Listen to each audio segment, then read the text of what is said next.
You guys ready? Yep. Mm-hmm. So ready. How many notes do you have? Tons. I was just asking how many notes he has. I'm still going to consult my notes for one more thing, too. There were probably... Keep forgetting her name. I threw out the call for questions for these 3 chapters. And For these chapters? yeah. I probably had like 100. What? Oh my And then separated goodness. stuff. And I'm going to ask you all of those. Oh, boy. I'll pretty much all of them overlap because people were asking kind of the same questions. And they were Right, like different right. questions from some of the ones that I was asking. So I implemented some of them, but some of them I left out. It is funny because, like, these are the chapters I think I get excited about because I want to see if we're right. I know. Their answers. Yeah. I want to know, Hmm. did we get any of them right? The Horcrux chapter was one of the chapters that you figured out if you were right or not. Mm-hmm. I know. We were close-ish. Jen, you said on this podcast, I which did? everyone went nuts about, you said maybe a Horcrux is like, maybe when Dumbledore, or maybe when Voldemort died, he spread out his aura, and he put his aura in certain objects. I said that? You Yes. said, I will pull up the quote. Yes! I could So not- you, we were talking about it over the weekend, and you brought it up, and you were like, "I was close," and I just bit my tongue because Yeah. I was like, I don't want to react here. I want you to react here. Chat was going nuts. You didn't remember you saying that? Come on. No, that was, wait, well, when I was- guess you don't remember it because it's like hard to, you don't like recognize it. But in the It was moment, like one of the many theories yeah. you just in the throw. moment, Yeah. I was sweating. People in chat were going That's so nuts. funny. Kristen You was hide texting me it saying, so "Are you good." kidding me right now?" All behind the scenes stuff is like you don't see it, but That is great. that was so. Yeah, because nuts. like you guys hide it very well, so I don't know. So that's when you're just throwing out theories and you're Yeah, just yeah. like, I don't know. So nothing. That's It's why it's not not sticking. memorable either. Yeah, Because I'm yeah. like, well, maybe it's this. That was Did you so remember funny. that? Me saying that? I remember you said pieces of himself one time. Wow. Because then that was one of the things that was in my mind too. I was like, oh, all right, well, that's a good idea. Could be pieces of himself. And then that was mixed in with all the other theories. So, But it's yeah. funny because if we went on that theory, then we would have known where Dumbledore was going, I all know. this stuff. Right, I was right. like, oh man, But I if could have you guys answered it follow- differently. Yeah, if you follow all your theories ad nauseum, you'd be here for 5 hours. So 6 true. hours. And you would love it. The entire day. That would be like Sounds my dream great. come true. Yeah. He would never let us leave. Yeah. I'm locking the doors. It's theory time. But you guys seem to like really these funny. chapters, though. You guys were texting about it. These chapters are good. Oh, Getting some yeah. answers. They were great. I always love answered chapters. Getting some answers, leaving some more unanswered questions, giving us some more questions. Yes, good. The whole the spell he tried on Malfoy was interesting. Yikes! Bold move, Mm. Harry. I'm glad he tried on Sloppy. Malfoy, not on someone else. It did not give him a deviated septum. It Yeah. literally cut him Oh wait, in yeah, half. wait. What did I say? Loser voice. Yeah, that was a great one. You said lose your voice, and instead of fixing your deviated septum, it gives you a deviated septum. Oof. No, it just cuts you deep. Cut me All right, really so deep just then. this is an important conversation that we need to have. Okay. Just, I want to get what you guys fully understand about this, but what is a Horcrux? Horcrux. This is like an English quiz in high school. It is an Define object that you can take. Oh, well, yeah. Let's see if I understand it. It sounds like it's an object that usually is a meaningful object to someone, and if they were to murder someone, they could split their soul and put it into this object, and it helps them not prolong life. Like they could split their soul and have a double soul, Mm-hmm. so that way they can't die. Yes. Is my understanding. Perfect. And Voldemort did, what was the difference with Voldemort?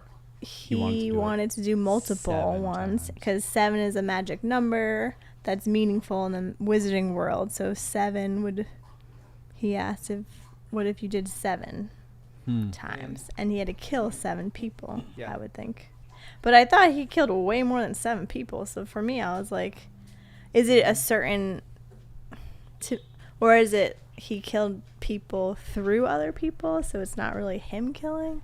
But it just seemed weird because I was like, I feel like he killed more than 7 people, but it was only significant. Like, only certain people are important or powerful enough for it to split his soul. Mm-hmm.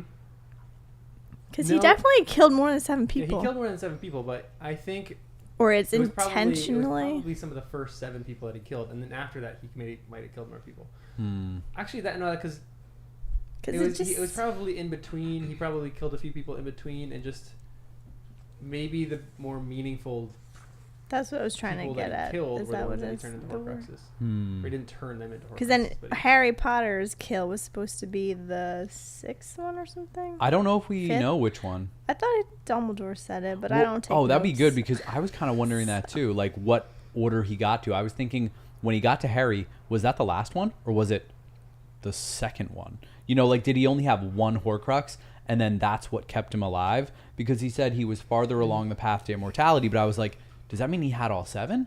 Or was he just on that path? But He you had think 3, he created 5, some whatever. after he resurrected again? That's what I was thinking. Like when I read it, my initial thought was he got 2 or 3 or 4, and then Harry was one of them, or one of the Potters was one of them. I thought it was in here. And that was I going could be to be wrong. the next one, but then he was going to continue for a few more. So I just couldn't tell if he had gotten them all yet, but I didn't think he did. But definitely hard to tell. Do you think that he actually achieved the 7 Horcruxes? I'm not even convinced he achieved it now. And then also, even if he did, Dumbledore's destroyed a few. So then I was like, can he keep making them? Would he want to keep it at 7? But then, like Dumbledore said, he might not know that they've been destroyed. But So- Dumbledore destroyed just the ring, right? Or maybe one more. I'm forgetting how many it was. So, yeah, we'll kind of go over some of that as When we get hit to the it. podcast when we get to it. But Dumbledore seems to, again, one of the big things is, do we not trust Dumbledore? Does he have sufficient knowledge and understanding of what's going on where he is telling us the correct things in this chapter? Like, you have been a natural skeptic of some of the things that Dumbledore has said, even through the memory. Like, you're like, is this actually true? Did he collect the actual true and right memory? And now he's regurgitating things to Harry, but I think the question is still, are the things that Dumbledore is saying to Harry, is he collecting this from surety? Like, he knows this for sure without a shadow of a doubt? Or is it guesswork? And it's kind of his best guess, and it's Dumbledore, so he's like, probably right, but you just don't know. So Dumbledore seems to think that he had created 6 Horcruxes. And we'll kind And of he talk is the about 7th? Is that what that who's was? he? His soul is in 7 parts. Yeah. Him and 6 Horcruxes. Yeah. That's what that was the line that he had before, where he kind of thinks that, his person is the 7th, not really a Horcrux, but he's like alive. So But there's, alive, like, 6 his more soul. remaining. Yeah, right. And we'll talk about the destruction of all those things as we get there, because we'll kind of like hit those as we hit the chapter. But Jen's studying the text over there. I needed This to, never happens. I know, because I want to know if I'm right. I have so many questions about this. We're just going to jump into the podcast right now because this could be a long few chapters. So welcome to the podcast. I'm John. Jen. Danny? And Kristen. And this is Harry Potter and the First Time Readers. So much meat in these chapters. There is so much meat in these chapters. Okay, so I'm going to read a few different lines, and then we're just going to have a full-on discussion of these because there is a lot in here. This is one of the first lines that we get in this. So he collects a memory, and this is the first line. "Good gracious, Harry," said Dumbledore in surprise. "To what do I owe this very late pleasure?" "Sir, I've got it. I've got the memory from Slughorn." Harry pulled out the tiny glass bottle and showed it to Dumbledore. For a moment or two, the headmaster looked stunned. Then his face split into a wide smile. "Harry, this is spectacular news. Very well done indeed. I knew you could do it." Later, this is the line that we have in the memory itself. "Well," said Slughorn, not looking at Riddle, but finding with the ribbon on top of his box of crystallized pineapple. "Well, it can't hurt to give you an overview, of course. Just so that you understand them. A Horcrux is the word used for an object in which a person has concealed part of their soul. I don't quite understand how that works, though, sir, said Riddle. His voice was carefully controlled. But Harry could sense his excitement. Well, you split your soul, you see, said Slughorn, and hide part of it in an object outside the body. Then, even if one's body is attacked or destroyed, one cannot die, for part of the soul remains earthbound and undamaged. But of course, existence in such a form... Then Peter's off. What do you guys think of Horcruxes as a magical object? We don't know a lot. What do I think of? Yeah, what do you think of them? I feel like it seems like it's like dark magic, right? That's hidden from the books in Hogwarts. Mm-hmm. No one knows that much about it, and it's about killing some. Like, in order to retain this, you have to kill someone. So I don't know. Like, how did they even figure this out? Who's the founder of this and passed it along and like figured out? And is that person important? I know. Are they still alive? Did they put their body somewhere? Or their soul It did say Dumbledore somewhere? was very against it. I think somewhere in here it said he didn't want it anywhere in Hogwarts. Yeah, Slughorn says that he wouldn't find it in any of the books in the library because Dumbledore wouldn't want that at all. What do you think about Dumbledore censoring reading? I don't know. I think it's I'm not a fine. big fan of the censoring, because especially if you do it poorly, it makes people want to know even more, because then it's a secret. So you could accidentally make it even more of like, well, we talked about lore last time. It could become even more secretive and powerful if other people don't know how it's done. But I don't know. Yeah, it's a really weird one. Now I'm looking back at everything we read so far, trying to figure out if Horcruxes have been involved without us knowing. Great question. Have we seen any before? Yeah. Well, it has power, which is what they're saying. But I also... oh, no, because Dumbledore was trying to undo the curse on the ring, which is when he blackened. His hand got black. Because I was like, is it when you touch something... Or I guess it depends what curse is on it to protect it, maybe. That's Right. what it is. Yeah, I think it would. Katie Bell or whatever. Is that Katie? Is that Katie her? Bell? Yeah. Like, Who was touched the hers necklace? a Horcrux? Or was it just a cursed necklace? Okay, that's an interesting question. What is... That you're not going to answer? No, I'm gonna- yeah. Obviously. What would the arguments for that being a Horcrux, and what would the arguments against it being a Horcrux? Like, and then even on Danny's point, search back through this book, all the books. Has there been any mention of Horcruxes at all that we just haven't seen? Well, the diary. But that was somewhat... Mm-hmm. Not obvious, but like there was something going on there that was different. Yeah. But I feel like that's it. Yeah. It's just ancient magical things now. What? Ancient magic things, right? Oh, yeah. They now are red flags for us, because we're like, ooh, that could be a Horcrux. So, yeah, it's just interesting, because then we have to wonder if the Sword of Gryffindor could be, if the Dumbledore doesn't think it could be. but that's one of those again, things you too don't where know. I read Dumbledore's stuff more skeptical than most would. And I think a lot of this was guesswork. And almost to the point of being inconsistent.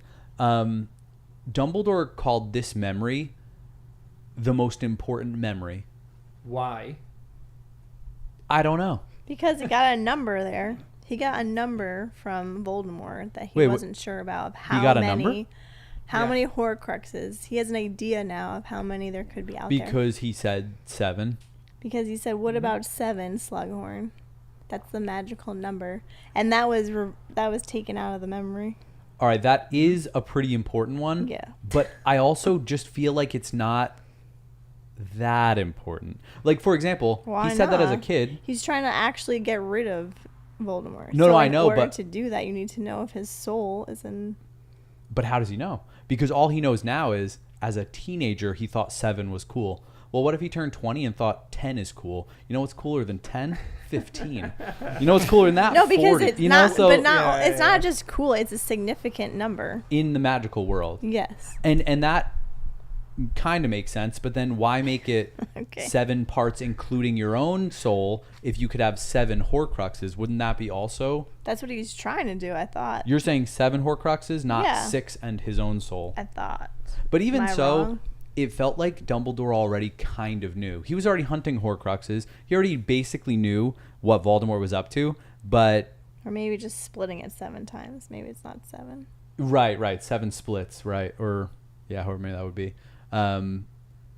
So it just made me think Dumbledore takes some information and fills in a lot of the gaps, and then for whatever reason he really Wait. needed this just to come up with the number. But is that enough? How would he know if it's true? I just got. Yeah. This is such a random thing and probably means nothing. But remember when Harry had his wand and he was versing Voldemort and all those people came out of the wand? Mm-hmm. Yeah. Or are those all the Horcruxes that he Interesting. had? Well, because I honestly, when I was reading, I thought you wrote it down. How no, many- I what- didn't. I didn't write it down, but I Who was came thinking out of the that wand? Voldemort literally had only killed potentially the 7 people or the 6 people for 6 splits. But then when I started thinking more about it, I thought it can't be unless he was making a Horcrux with Harry's dad and mom, and then was planning on doing the last one with Harry. But we don't know that many instances of Voldemort killing people. But we know he didn't we assume he didn't. Wait. No, he didn't even kill Cedric. That was somebody else, another Death Eater. So I'm just curious. It seems like he should have killed more than that. So that's It why does. I'm It does seem wondering, that way. is it like the people you kill, they have certain power, they have certain knowledge, and then that turns and helps it become, or you literally just pick at random, okay, this one I want it to be a Horcrux. It feels like Voldemort is very patient. He wanted each of these deaths to mean something when he was creating a Horcrux. He wanted the person to be significant, I object. think, and the object. Like the object more important, I guess, but I'm assuming because of the way he's been treating death in general and wanting to be the one to kill Harry, I assumed he wanted to be the one to do it. Like, when I'm creating this Horcrux, I want to kill I found this it. person. What'd you find? 506. It says, Nice. which maybe we already answered this while you guys were talking, while I was reading. But it was saying he believed he was making himself invincible. This is Dumbledore talking about Voldemort. I am sure that he was intending to make his final Horcrux with your death, Harry. He's talking to Harry. So he already had a bunch. 5, let's say, and Yeah. he needed the 6th one. So at that, if we assume Dumbledore is right, he needed to hit his 7, needed to create another Horcrux when he came back. Because whatever it was with Which Harry is didn't maybe work. why he's trying to kill Harry right away when he became alive again. And so is he waiting to kill Harry and Oh, create hi. a Horcrux now? What are you doing, Wes? I don't know. He never likes me like that. You smell Lucy? Wes, are you really happy right now? He was playing with something over there. Oh, hi. You want to eat my face? Wes, you're being a little distracting right now, buddy. He seems to have reserved the process of making Horcruxes for particularly significant deaths. Yeah, so So significant it deaths means and- something. What chapter? Mm. What Oh, that was on the same page, And maybe there's any 506. significant objects. Maybe he can split his soul into more, but has he found the amount of objects that he can split? Like He it started can't that just as a be any child, which object. is so scary I too. know. It's so creepy. So Well- it has to be. That's why I was even having the discussion on what is a magically powerful object. Right. Because it can't be any object. You can't. It's like the difference between a port key and a Horcrux is one is not Yeah. significant. One could be a rock or a tin can. And that actually helps it. Exactly. But with a And Horcrux- has to be a magically significant object. So maybe he just didn't find The right what was ones. the Right now. diary? That wasn't magical. Well, not that we know yet. First of Okay. all, Yeah. do we even really know that's a question. Horcrux? I don't know. It just felt weird to me. Dumbledore says he kind of confirms that's a Horcrux, but again, Yeah, I you know, are but skeptical I was of reading it everything like Dumbledore's just to be a saying. little like. Well, It feels but the like whole Dumbledore story is behind it jumping to was actually conclusions. it seemed accurate in a way. Like did. it was the It did first seem one, accurate. so maybe that's why it was a diary. Uh-huh. Secondly, he gave it to Lucius And Malfoy. Lucius was going to plant it at some point. No, he was supposed to keep it safe, and then was he actually supposed to? I thought he plant was it? supposed I to don't plant know. it at Hogwarts at some point, and then he kind of forgot, but then panicked when he thought he might come back. I kind of lost track of what that was supposed But to now be. it also makes sense. Well, I don't know if we want to go on that tangent. Oh, we want to go on that tangent, Jen. Oh, Well, yeah, we do. Because I wrote this down. Oh, this is how crazy I got. See these some Jen chapters you took can tell. notes? Some chapters. What? I know. Oh my because gosh. if I like a chapter, you'll know. Oh, you're gonna like the next 3 chapters. I wrote, I don't even know if this is going to make sense, but I'm going to read it. It makes more sense now that Voldemort would want Malfoy in with whatever he's doing for Voldemort now, right? Like maybe he's a Death Eater or whatever. So it makes more sense that he would want Malfoy because Lucius messed up so many times for Voldemort. So he's probably gave him this task he cannot accomplish. And Snape maybe wants to help protect him, knowing this background between Lucius and Voldemort being pissed off at Lucius Malfoy. So maybe Snape wanted to protect Malfoy, which is why he did the the binding unbreakable vow. That's it, right? Yeah. So then I said, and maybe he isn't dark after all. Maybe he was actually trying to protect a kid from Voldemort, and he thinks he can protect him that way. Because I'm trying to keep Snape on the good side, even though right now it's not likely. And then also seems that the Half-Blood Prince. Oh, but now I don't think this is true. The Half-Blood Prince is Voldemort from the spell he used on Malfoy. Although to be fair, it seems like Malfoy. I don't know what this means. I did a talk to text and it doesn't make sense. But he was doing the Cruciatus Curse on Harry. Which is insane. Which I don't think it actually would have worked because I don't think Malfoy actually wants to kill. Oh, that's interesting. So I feel like he could have done it, but I don't know if it would have actually worked. Interesting. I like that. Yeah, I like that too. And maybe that's why Malfoy was like getting hard on himself and crying in the bathroom. Spell used on Malfoy. I'm not sure. Let me read. Because I ahead. understand my notes now. I was just saying that the Half-Blood Prince book, it was very vicious, this spell, and it seems like it could be something Voldemort would do because it's like for your enemies and something that's very harmful. Yeah. And then I said, and to be fair though, he was going to do the Cruciatus Curse, so he needed something to retaliate. Harry needed something to retaliate against Malfoy. Okay, that's it. That's perfect. That makes sense. After I read these, I feel like we'll get a little bit, maybe a little bit more sense out of them. How do you split your soul? Well, said Slughorn uncomfortably. You must understand that the soul is supposed to remain intact and whole. Splitting it is an act of violation. It is against nature. And later, yes, sir, said Riddle. What I don't understand, though, just out of curiosity, I mean, would one Horcrux be much use? Can you only split your soul once? Wouldn't it be better, make you stronger, to have your soul in more pieces? I mean, for instance, isn't 7 the most powerfully magical number? Wouldn't 7... Merlin's beard, Tom, yelped Slughorn. 7? Isn't it bad enough to think of killing one person? And in any case, bad enough to divide the soul, but to rip it into 7 pieces? So, I guess the question that you guys are asking, too, is did he split his soul into 7? I think he needs 7 pieces, and then he...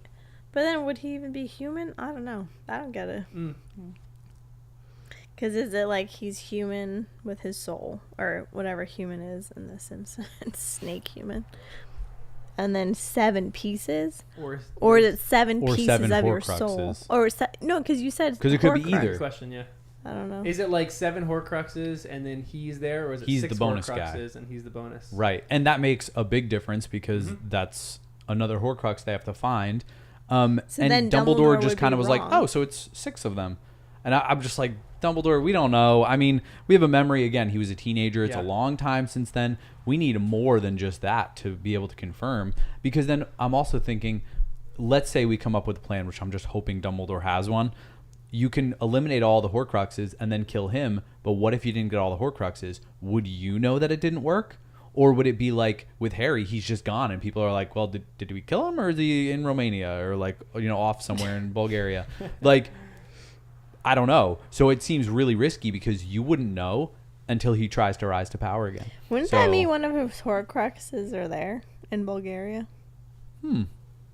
Wait, why Bulgaria? I was just saying, like, off to the east, not Albania. actually. I don't Yeah, know. Albania. There it is. I'm like somewhere in Eastern Europe. Dude, I don't know any. Okay. Well, Oh man, you're right. We got to read all the books again and see if there are clues. Now it makes sense why they read like 20 times. They're like Right? trying to like. I'm not doing. Okay, I have so many questions, guys. Oh my goodness, we could be here for a long time. I'm just kidding. Just kidding. You're not kidding. I'm So not get kidding that at all. off your This is the greatest vocabulary. day of my life. The greatest day tell of my me- life. I want to answer Danny's question before. Have we come across any Horcruxes already? Yeah, What? definitely, because it's good literary content. It's got to be old stuff. I think Dumbledore could be wrong about the sword. Okay. I think I wondered about how complicated, whether something is an object or not. And I have to recant because it can be any object, but Voldemort himself doesn't want it to be any It's mundane significant Yes. object. It's significant For him. Yep. for him because he's Weird and what's the term for someone who creepy just like constantly and steals? A psychotic. kleptomaniac. Kleptomaniac, but steals valuable objects. Yeah. He can't help it. So he wants them to be magically significant. Can they jump? Can your soul jump to another object? Only why? Well, not that. Because what was the basilisk? The basilisk. Right. When Harry stabbed the diary, could it have jumped to the sword? His soul. And then that's where your sword Oof. would be. And well, the sword would be one thing because he stabbed the basilisk with the sword. But you saying that makes me wonder if it could have jumped to the fang. The fang of a basilisk has to be some kind of magical something, right? Isn't that what he stabbed the diary with? Yeah.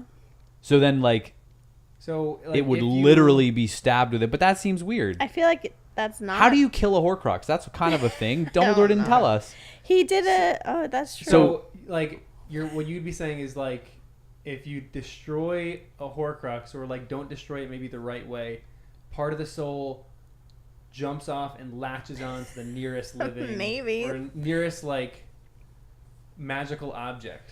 that seems. If there's one around, that like could be a thing, right? That's The a only thing clever is, thought. like, you put your soul in there, so don't you need that person to do it? But it could. Maybe he's that powerful and Well, it's that Voldemort magical wasn't in and control. ancient. Right. And Tom was there, Tom Riddle, in the diary, controlling Ginny, doing all that chaos in Hogwarts. Voldemort wasn't there. It's like, I am almost thinking of it as like a mini clone, like has a mind of its own. If it has a way to survive, I think it would try, even if Voldemort had no power or control over it. Right, so Like, you again, this think it thought could only jump. because you said that makes me wonder, but if it didn't have another magical object, I don't know what would happen.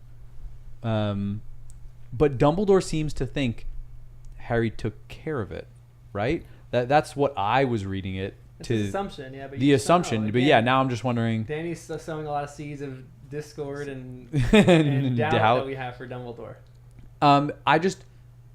We don't know anything about the history here, but the fact that Slughorn knew, even however many years ago, that Dumbledore didn't like Horcruxes or wouldn't have allowed that type of thing in the library or in a Hogwarts, is it because he didn't like anything dark, or is it because he specifically had a vendetta against Horcruxes and said this is too powerful, or maybe got a prophecy saying Horcruxes are going to lead to like thousands of deaths, so stop them. We don't know, but for whatever reason, we are I feel like assuming it Dumbledore would, knows but it his also stuff. is like encouraging murdering people. Yeah, but they're teaching yeah. teaching fifth years how to do curses. You know what I mean? They're teaching them Cruciatus and No, In their that fourth was- year, Fourth they thought, years. No, but they weren't. Was that a normal class? No, Moody No, jumped it ahead. was a fake Moody. Yeah. And Crouch he Jr. was a Death Eater, so that's how they learned it. Jen, you're bringing up a good point. How do you destroy a Horcrux? How did they let's assume the riddle was a Horcrux. How did they destroy that? How did Harry destroy the The diary? diary. diary? Yeah, sorry, diary of No, time. I just wanted to make sure I was, I'm going crazy. Yeah. because you're just so excited. Yes.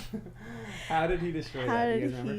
he? Yeah, he took the fang of the Mm-hmm. basilisk, Yeah. right, and stabbed it, and it bled out. And then I only remember visuals, so in the movie, it looks like Tom's dying. Tom Yeah. Riddle is dying. I forget what the book portrayed, but I don't think that was shown. I feel like he just I faded know, I away just, or like, something, but I've I don't seen it remember. a few times. So, it sticks. another. Do you guys remember anything about basilisk venom? It kills you, doesn't it? I can't Don't believe you that question freeze? came out of my mouth. Like basilisk venom. Let's do a study on basilisk Yeah, venom do a right now. study on it. And Jen is answering my question. It was I thought dangerous. you- That's for sure. Oh, you can't look in the eyes. That's how you would freeze, right? Yeah, The it Yeah. basilisk. petrifies you. No, that kills you, but people were Kills looking at reflections. And that would petrified them. petrify you. Oh, nice. And then the venom, I feel like you would die, but But it was like more than that. It was like But I irreversible don't damage. What's the remember. only thing that can heal a basilisk? the phoenix Mhm. tears. Phoenix tears are the only known Do I- cure for that. I love that you know 'Cause this. you're a That Harry makes Potter me nerd. So No, I'm not. happy that Jen Nope. is a Potterhead. Deny it all you want. So, is that an object enough? Is that basilisk venom enough to destroy a Horcrux, or does a Horcrux need to be destroyed? But I destroyed thought some maybe other way? Harry did that, and then Dumbledore did another spell on it to really, He came in for the double tap, the Sure. final blow. yeah, like what he did to the Maybe. ring, where it cracked. I don't know. I don't know either. But where But is the diary? it's gonna matter at some point. It's really gonna matter. Where is the diary? Okay, let's say he has 7 Horcruxes. Mm-hmm. What are those 7 Horcruxes? What did we? I'm gonna go back or go forward to where. The diary, the Okay. goblet, the necklace, the ring. You got 4. Right. But apparently they think with Ravenclaw something that he got, but we don't Okay, know what. We don't know what. That could be 5. And then 6, 7. He thought Nagini could be 1, Yeah. but then it seems like maybe not in the later chapters. So you've got 6 of them right now, Jen. Without looking at my book. I know. Nice. You're on But fire we today. don't know if you're right because a lot of these are No, put I into know. doubt. What? You're a hot tamale. Wait, Oh, you said the you're on locket, fire. right? I said the Yeah, necklace. okay. Yeah, that was the locket. The ring. But Is we're there not a really 7? sure. Then he said I think part so. of it is in him, but that's what we, yeah. Part of it is what? The 7th being in him, The In- 7th is in, like the seventh Voldemort. piece Like of his his soul, soul not is 7th in- yeah. Horcrux. right.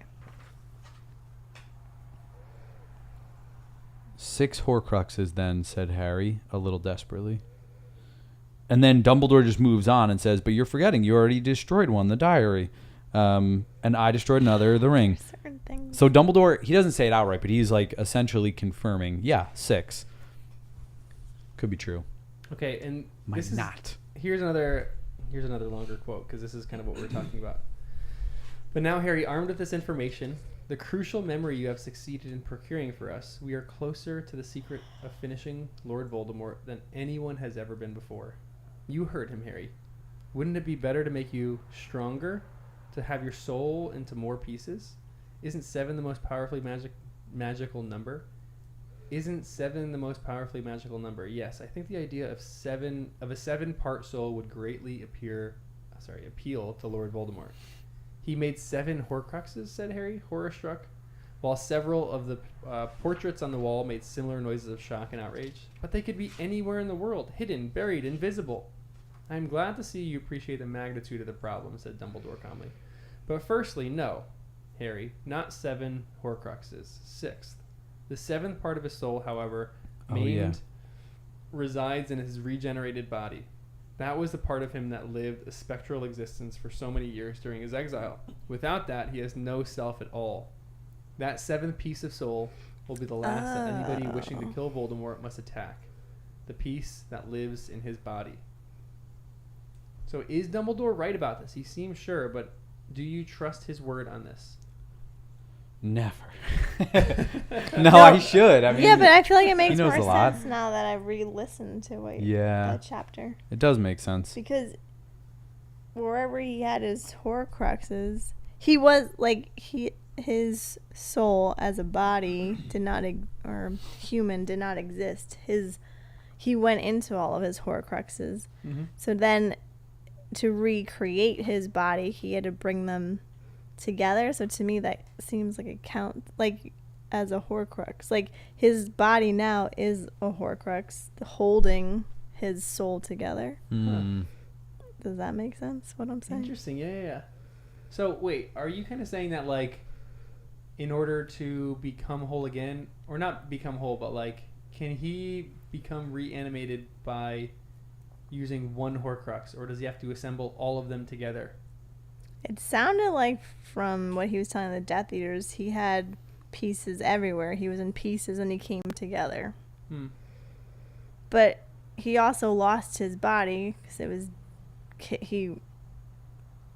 when he tried to kill Harry, it seems like he vanished.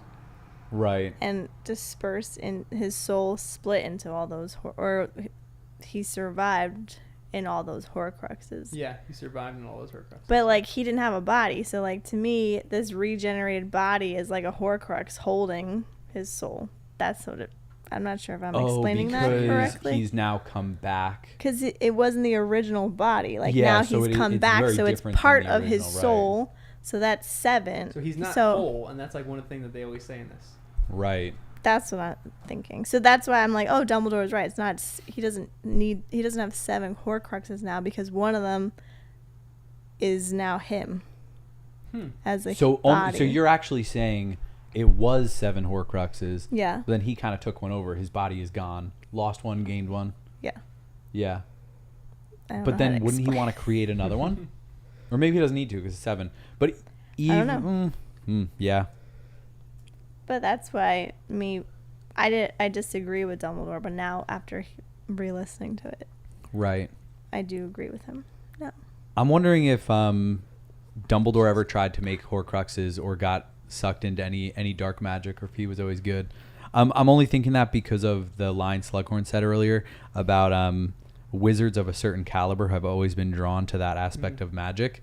And I thought, who are wizards of high caliber that we know? And Slughorn and Dumbledore came to mind.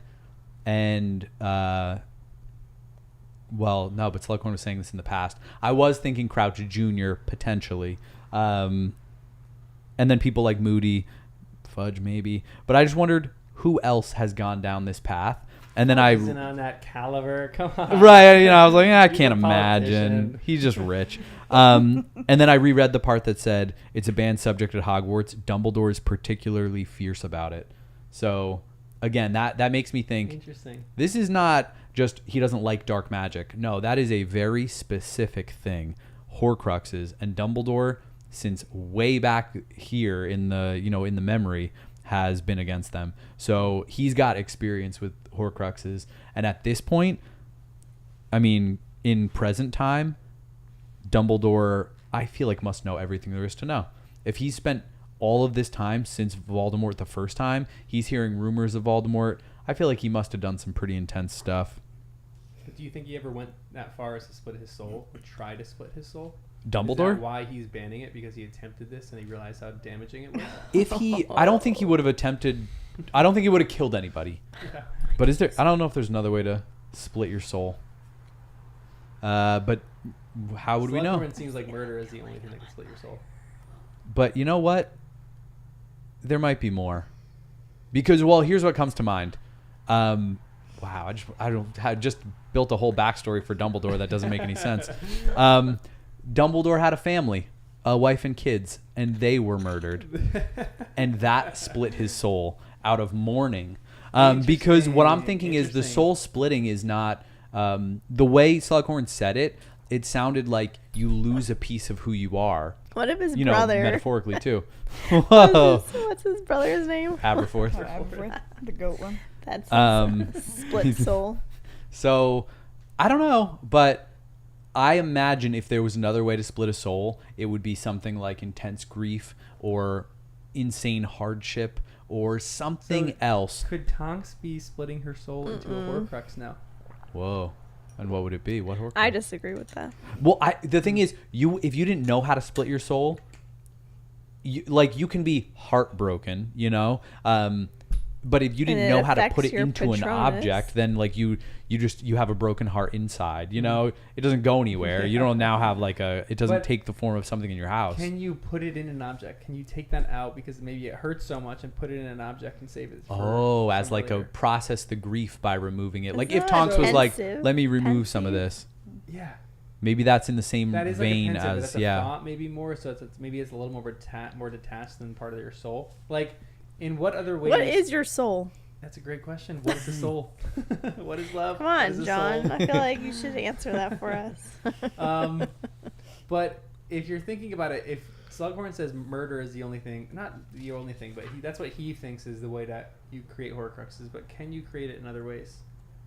I don't think Slughorn knows that much about this. Yeah, he doesn't seem to know a ton.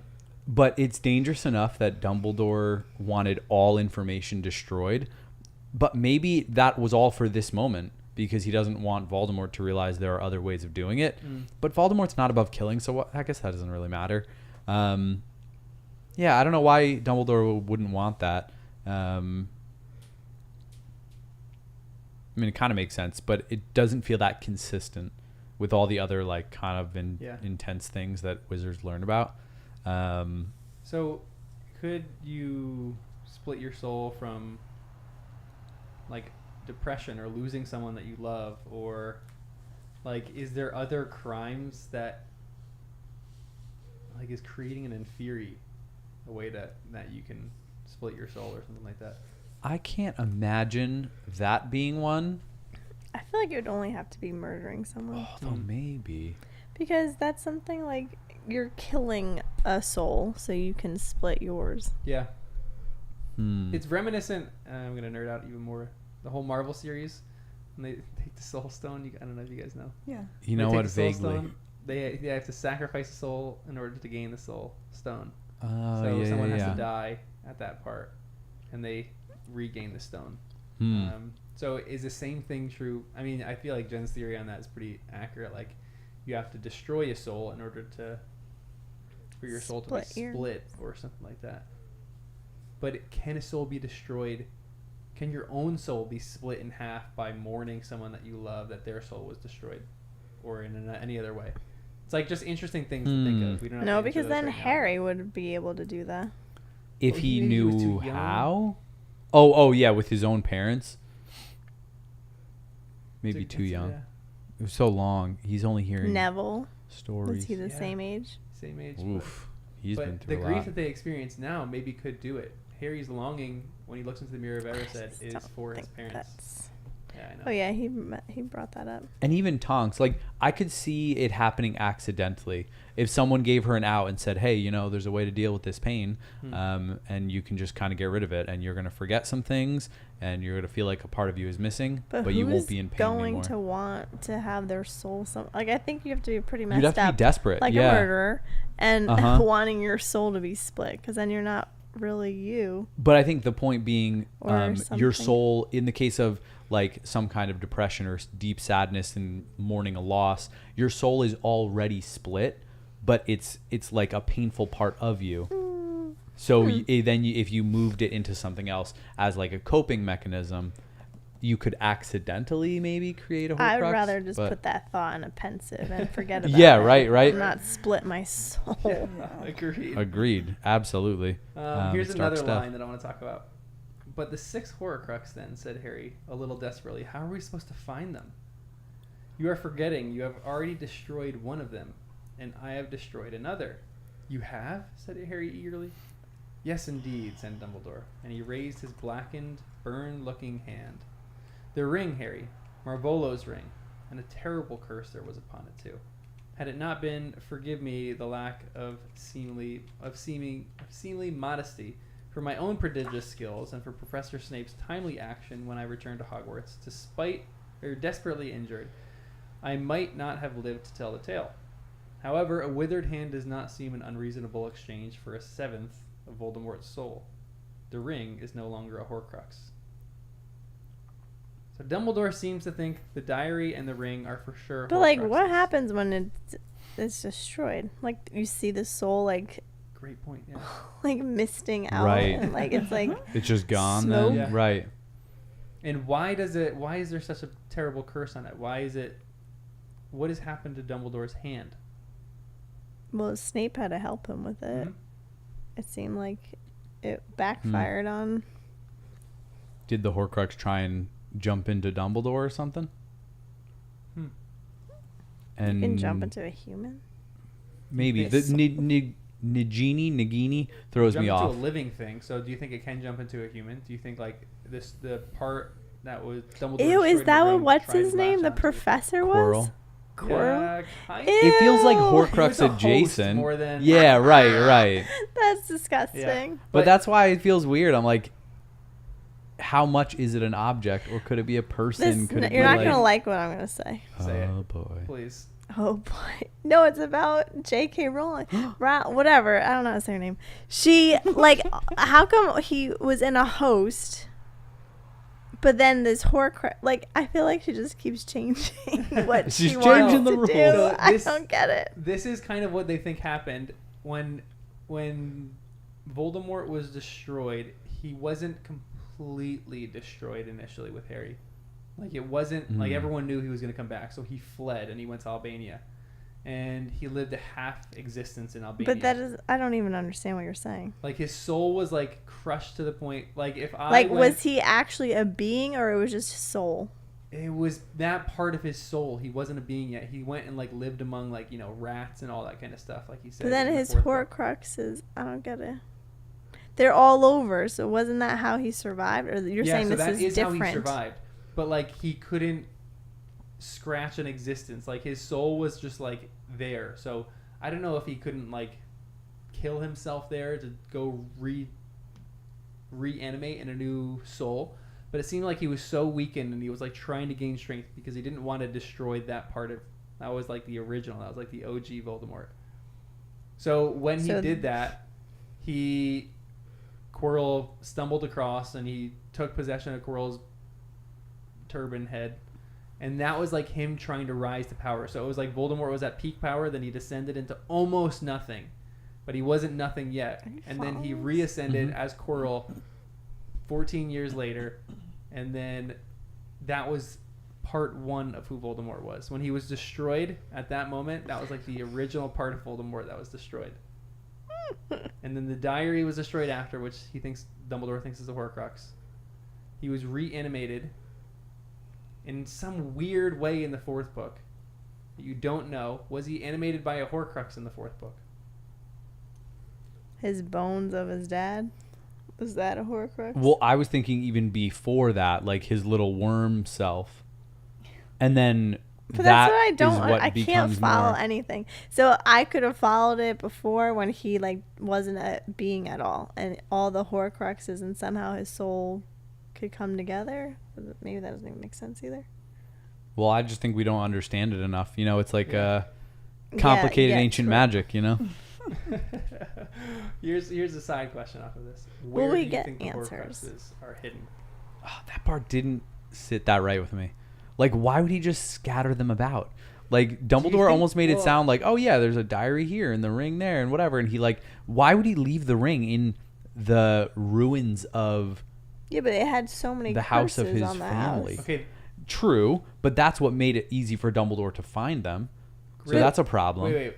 Why is it easy for Dumbledore to find them? Dumbledore said that something, I forget the line, but basically all of the magic that Voldemort used to protect the Horcrux is what helped Dumbledore He- yeah, he confirm that finds it was traces there. of it, yeah. Yeah.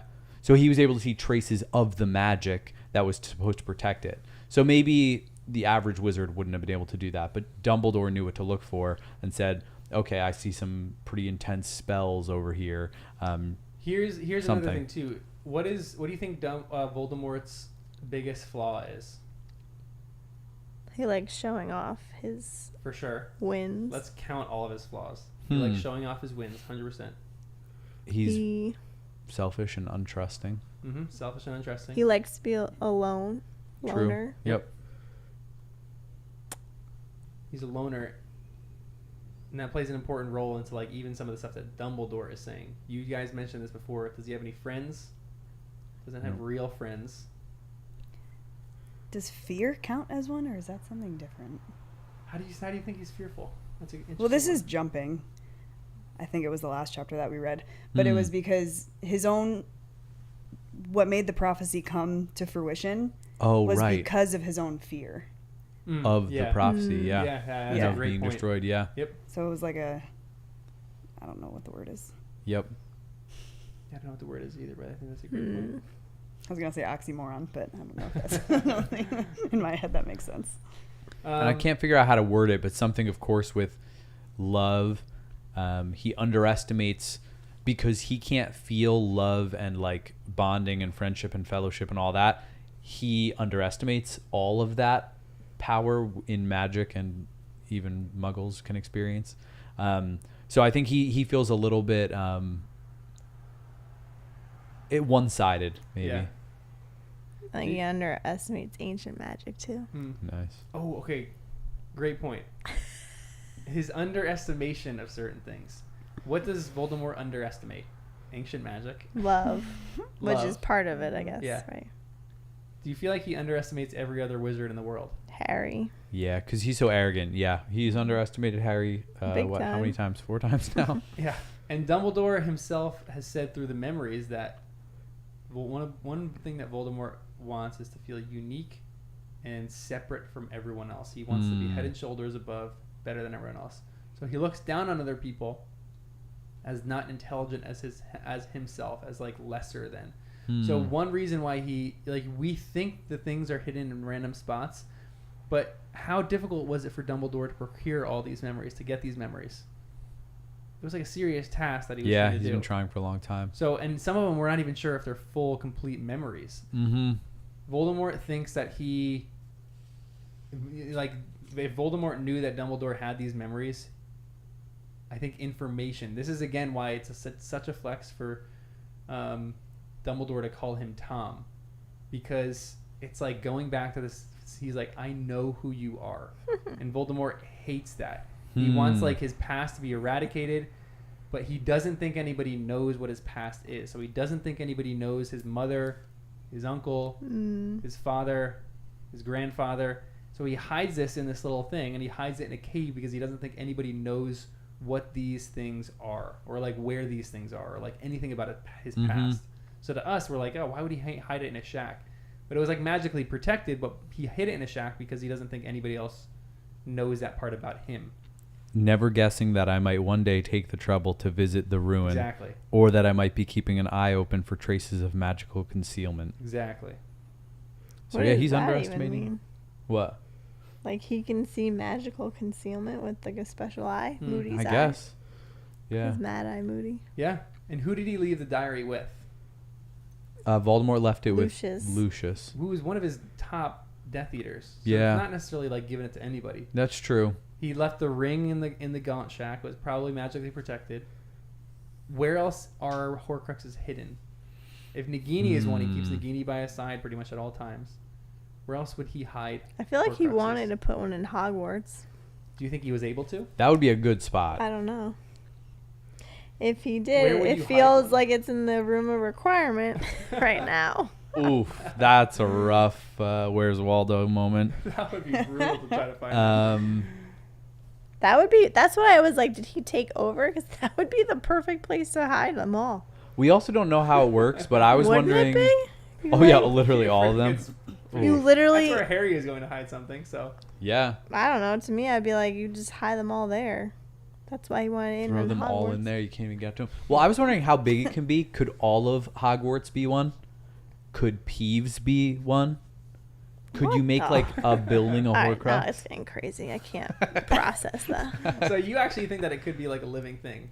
Well, I don't know if Peeves counts as a living thing, but Nagini does. So, or maybe kind of does. I don't know. But maybe Nagini was dead and Voldemort put part of his soul in there, and that's what Nagini is. Yeah. So we don't really know, but... So can can Voldemort's soul latch itself onto a living thing? And like the answer to that, I guess, is yes, because it's doing that to Nagini. I would say yeah, but we don't really understand it. Like if the dynamic with Nagini is the same that it was with Quirrell, they can still be separate beings, but sharing the same body potentially. We don't have a lot of answers. Where do you think they're hidden, Danny? I think in order for it to be safe, it would make sense for them to be hidden far and wide, but based on what we've read so far, it would make sense if we have seen the places they're hidden. Probably somewhere in England. We've never left England. I would love to say the tombs in Egypt or somewhere far away, but although up by Durmstrang, if they were up there killing Karkaroff, maybe he got too close to something. Do you still think Karkaroff's alive? He hasn't come up again. Now I'm just like, he might actually just be dead. Oh well. He just was a cool character. It would have been cool to see him more. But he's pretty low on my list now just because it's been crickets from him. I feel like one could definitely be at Hogwarts. I wouldn't be surprised if one was at the Ministry. And then somewhere in Diagon Alley. Like somewhere we've been early on, or maybe like the Burrow or something. He hit a Horcrux at the Burrow? I don't know. But I'm just thinking Mr. Weasley, for a living, he collects all these knickknacks. What if what if he was doing a raid on something, he collects some kind of object, he brings it home to study it, doesn't even realize how powerful it is, and then it's just sitting in the Burrow. That would be incredible. It could, kind of make sense. And they've already dropped the hint that he's willing to stretch the rules with like enchanting the car and stuff like that. So then like maybe he brought something home that he thought was cool and harmless and whatever. So anyways, that was an idea. I don't know. Here's another line that we have too. He seems to have reserved the process of making Horcruxes for particularly significant deaths. You certainly would have been that. He believed that in killing you, he was destroying the danger the prophecy had outlined. He believed he was making himself invincible. I'm sure that he was intending to make his final Horcrux with your death. So, what object did he have when he was with going to kill Harry? We don't know. And that was one of the things you mentioned early on, that people would ask JK, what happened to Voldemort's wand? Well, if he had anything on him, we have to say the same thing. What happened to the Horcrux? Or, weird question, could a wand be a Horcrux? I'm assuming he was wearing clothing at the time. Could a robe be a Horcrux? Could it be a robe that was passed down from some ancient wizard? If it was Baby crib. The crib. The Horcrux crib. That's stupid. The wand. Didn't Wormtail have his wand? Or maybe the Potters already had something that was ready to be a Horcrux, something passed down in the line of the Potters. Mm-hmm. And then he knew that whatever that object was also going to be with Harry. And we don't know enough about it. Do you have to do the Horcrux maneuver right away? Is this a 30-second timer? Or do you have a day, or an hour? Could he then instantly go apparate somewhere else and do a little jig and get the Horcrux to be somewhere else? Or does it all have to be in the same place, same moment, all together? I don't know. Or do you have to kill somebody with the object, the Horcrux thing, by like charming it and then having it, the person touches it and dies and right in that moment? I don't know. The other person in the order that he killed a while back, I looked it up because she was on my character list, Dorcas Meadows. He killed her intentionally, personally. And I thought, I wonder if she was something special, and if a Horcrux was created in her death, or if we've seen any of the deaths, because that would be a good way to figure out what a Horcrux is. If you can track down the people he's killed, you figure out what objects might have been nearby. If the person owned objects, that would be good Horcruxes. And then I also thought, is the Horcrux safer or better or more concealed if it is in, quote unquote, the place it belongs? Like the ring in the house of the man who owned it, you know? Is there something that would make more sense at Hogwarts, that it would just belong there? You know, you hide the Horcrux where the Sword of Gryffindor is kept. And I'm wondering if there's anything along those lines too. Interesting. Yeah. It is very curious if what he had, or if he what he was intending to make as a Horcrux with Harry. If he had some object with him. But maybe we'll figure out. Here's some more lines for you guys. Yeah, I think so, said Dumbledore. Without his Horcruxes, Voldemort will be a mortal man, with a maimed and diminished soul. Never forget, though, that while his soul may be damaged beyond repair, his brain and his magical powers remain intact. It will take uncommon skill and power to kill a wizard like Voldemort, even without his Horcruxes. But I haven't got uncommon skill and power, said Harry, before he could stop himself. Yes, you have, said Dumbledore firmly. You have power that Voldemort has never had. You can... I know, said Harry impatiently. I can love. It was only with difficulty that he stopped himself, adding, big deal. Yes, Harry, you can love, said Dumbledore, who looked as though he knew perfectly well that Harry had just refrained from saying. Which, given everything that has happened to you, is a great and remarkable thing. You are still too young to understand how unusual you are, Harry. What is the deeper thing going on there? Why is Harry too young to understand what's going on? I don't know. That part gets me. Wait, can you repeat it one more time? Like that line? So he says, you are still, given everything that has happened to you, it is a great and remarkable thing that you're able to love. You are still too young to understand how unusual you are, Harry. Yeah, the unusual part I don't get. But I think you could get bitter and angry, so he could go to the dark side, like with his parents passing and wanting revenge and not caring about anyone else, just getting revenge. Yep, and he doesn't do that. Well, he kind of does, actually. We'll talk about that line later in the chapter. Because they mention like the prophecy, and Dumbledore says, would you stop hunting him if you knew the prophecy didn't exist? And Harry's like, no. I would still want to go after him. And he said, I would want to be the one that finishes him off. Because here's even some other lines that we have. These are like important ones too. He heard the prophecy and leapt into action, with the result that he not only handpicked the man most likely to finish him, he handed him uniquely deadly weapons. But it is essential you understand this, said Dumbledore, standing up and striding about the room, his glittering robe swishing in his wake. Harry had never seen him so agitated. By attempting to kill you, Voldemort himself singled out the remarkable person who sits here in front of me, and gave him the tools for the job. It is Voldemort's fault that you are able to see into his thoughts, his ambitions, that you even understand the snake-like language in which he gives orders. And yet, Harry, despite your privileged insight into Voldemort's world, which incidentally is a gift any Death Eater would kill to have, you have never been seduced by the dark arts, never, even for a second, shown the slightest desire to become one of Voldemort's followers. What is he talking about here? What are these extra powers? How did Harry get these? Because part of Voldemort is in Harry, haven't we? That connection that you guys talked about? Yeah, which I guess you haven't actually. In my mind, it's truth, but no, maybe it is. He created his own enemy because, like we were saying, his faults are that he's narcissistic and a loner. So he just basically created his own enemy. Yeah, seriously.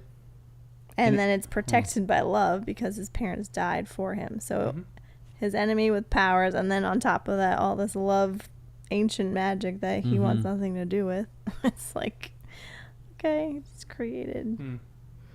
I'm still just curious what extra, like, did he get Voldemort's capacity to love? What? Or like more? Well, because I'm just like, something about this dynamic, Harry doesn't even understand how special he is. I don't like compared to all people. Oh, but to me it seems more of like his parents like dying for him, and the fact that he, like, even Dumbledore said something with the mirror that anyone else would have seen a desire they wanted, but all you wanted to see was your family. Yeah. So what made Harry so pure? What made Harry so good? That, I mean, to say pure is kind of funny because he's got tons of flaws, but he's never been seduced by the dark arts, not even for a second. That's what Dumbledore says. But I'm wondering if that's because of his parents dying, whatever that like magic that love is. protection actually is like a part of him. Yeah. That protects him from being tempted by the dark side. Maybe. Yeah, could be. Yeah, I guess that's been like the question that we've had for a long time is like, what is this connection that Voldemort and Just that one question. That's it. You are protected in short by your ability to love. You remain pure of heart. But Dumbledore says it so many times that he's like over it, but it obviously is something deeper. Yeah. True. So that's where I think it's a combination of like he has dark magic in him, but he's using it for good. Yeah. And he's protected by ancient magic, so it's just a great combo. Yeah. What is this connection? That is the question that we need to figure out. But here are some other lines. Harry is a Horcrux. His scar is a Horcrux. Gotta rip it out. Rip that skin out. But then he could end the movie with no scar. That'd be good. Gross. Oh my gosh. Could his invisibility cloak be a Horcrux? Oh my god. Because maybe that's the object that was passed down from his dad? Yeah, like it was an heirloom. It's special. We thought it was more special than it was. Now we know there are other invisibility cloaks out there. It's not you like mean like when that, he killed that it, special. he put it in but there? Yeah, there's a chance it actually was there. You know what I mean? On that night. What about the map? The Marauders map. Yeah, we don't have any idea where that was. So that could be. So one thing we do know is that the cloak wasn't in the Potter's possession the night that Harry was killed, because it was in Dumbledore's because he was looking at it. But he maybe didn't know that, right? Voldemort probably didn't know that, and that object has insane magical powers. It's like no other cloak that has ever existed. Ron knows that. Dumbledore knows that. It's like a different cloak. It's Wait, his dad's not like the other ones that are invisible? His dad's. The other ones that are invisible, there's a few that we've seen. We actually have we seen any other invisibility? I think only one. I just can't remember. Moody. He mentioned one. Yeah. We didn't see it really. Oh, no, it was Crouch. Was Crouch Jr. That's right. What did he say? He was under an invisibility cloak when he escaped from prison. Good. Oh, Jen yeah. is calling the points right now. Oh, man. At the house, because that's how the little elf late girl hid him, too. That's, remember the game and everything. He was out at the game. Right. At the... Yeah. Yep, the World Cup. Oh my gosh, I don't know why I'm remembering this crap. Yeah. Not crap. How dare you? I didn't, it just came out like that. Here are some other lines They're all gonna hate me. Discuss before we finish this chapter, because there's a lot. There's a lot here. So much. I do not think he understands why, Harry, but he was in such a hurry to mutilate his own soul, he never paused to understand the incomparable power of a soul that is untarnished and whole. Love that line. Harry watched Dumbledore striding. I love that you guys were in sync right there. You guys are so cute. Yep. Harry watched Dumbledore striding up and down in front of him and thought, I think I copied this down wrong. Hold on. Harry watched Dumbledore striding up and down in front of him and thought, he thought of his mother, his father, and Sirius. He thought of Cedric Diggory. He thought of all the terrible deeds he knew Lord Voldemort had done. A flame seemed to leap inside his chest, searing his throat. Keep going, Danny. Keep going. Ah, yes. I'd want him finished, said Harry quietly, and I'd want to do it. Of course you would, cried Dumbledore. You see, the prophecy does not mean you have to do anything, but the prophecy caused Lord Voldemort to mark you as his equal. In other words, you are free to choose your way, quite free to turn your back on the prophecy. But Voldemort continues to set store by the prophecy. He will continue to hunt you, which makes it certain, really, that one of us is going to end up killing each other, said Harry. Yes. Keep going, Danny. It just gets better and better. I'm sorry. But he understood, at last, what Dumbledore had been trying to tell him. It was, he thought, the difference between being dragged into the arena to face a battle to the death and walking into the arena with your head held high. Some people perhaps would say that there was little to choose between the two ways. But Dumbledore knew, and so do I, thought Harry, with a rush of fierce pride, and so did my parents, that there was all the difference in the world. Mm-hmm. There was all the difference in the world between those two things, between being forced into the arena and going in with your head held high. So true. What do you guys, any other thoughts on this chapter before we go to the next one? It was just a very poetic way to end it. Yeah.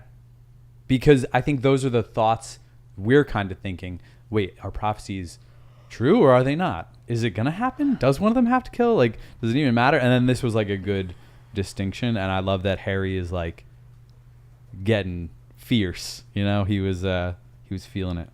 It was good. I know, it's so good. It's one of my favorite lines in the whole series, that one. Just like Harry coming to this realization.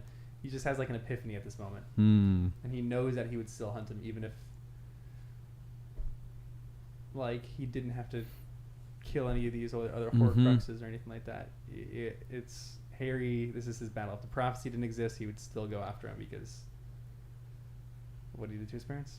We'll keep talking about stuff in this chapter because this is going to keep coming up over and over and over and over again. I'm going to keep asking you really guys annoying questions about what are Horcruxes, where are they? We'll keep talking about that one. Well, let's go on to chapter 24. Well, you got it out of me, I guess. You asked enough times. But I got it right. I know, you nailed it. Okay, give me a summary of Sectum Sempra. Kristen, do you have this one? I don't think I wrote anything down. I wrote a lot. Oh, excellent. Ginny and Dean are split up. So Harry wants to ask her out, but is afraid Ron won't like it. Harry finds Malfoy in the bathroom, and they start dueling, and Harry uses Sectum Sempra. Snape saves Malfoy, but becomes suspicious of how Harry knew that dark spell, and gives Harry detention, which falls on the morning of the Quidditch match. Gryffindor wins the match, and Harry kisses Ginny. Yay! Okay. Back to Horcruxes. Wow, we got so immediately. Why isn't Dumbledore just doing all of this himself? Weird question, maybe, but why does he rope Harry into this whole thing? He's out hunting Horcruxes. Dumbledore is the greatest wizard in the entire world. Why does he rope Harry into this? Preparing him for something.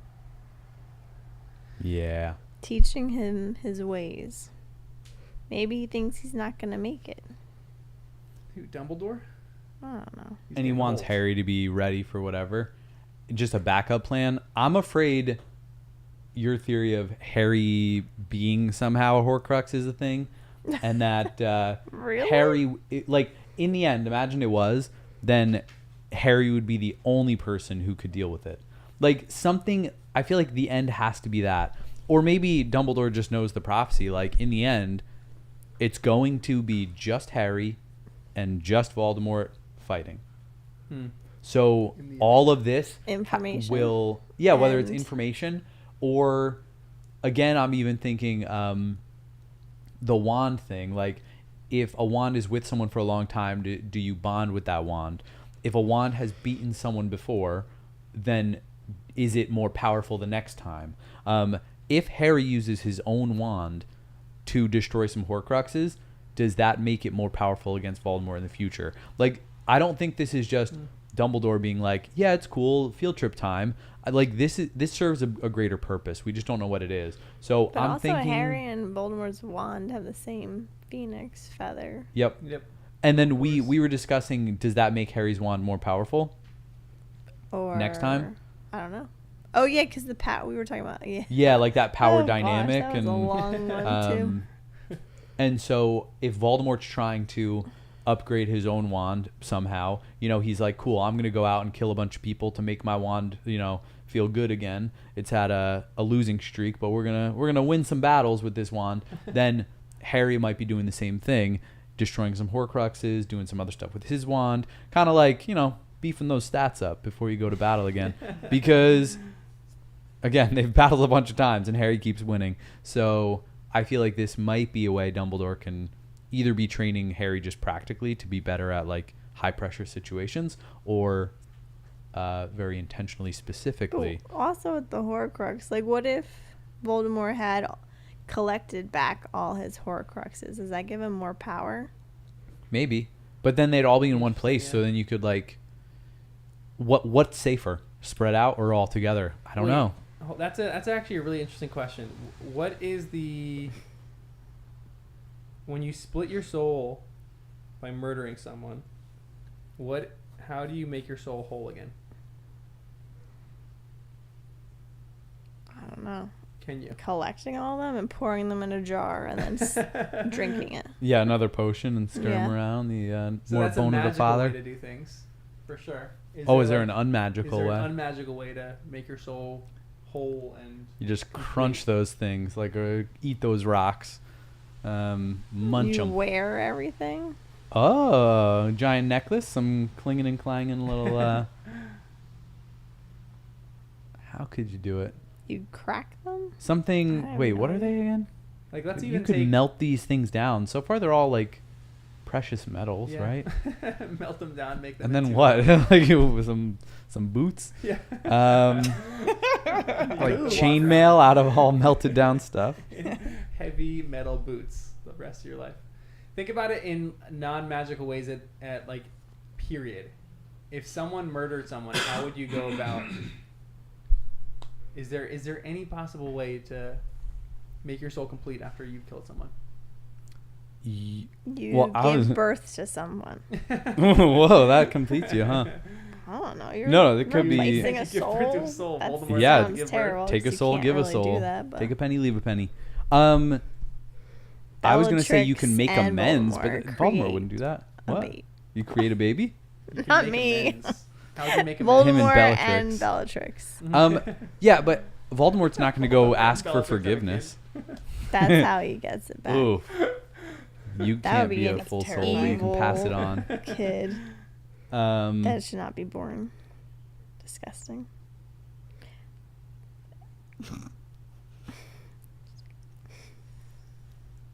Just keep that in the back of your mind. That's like an interesting question to think through.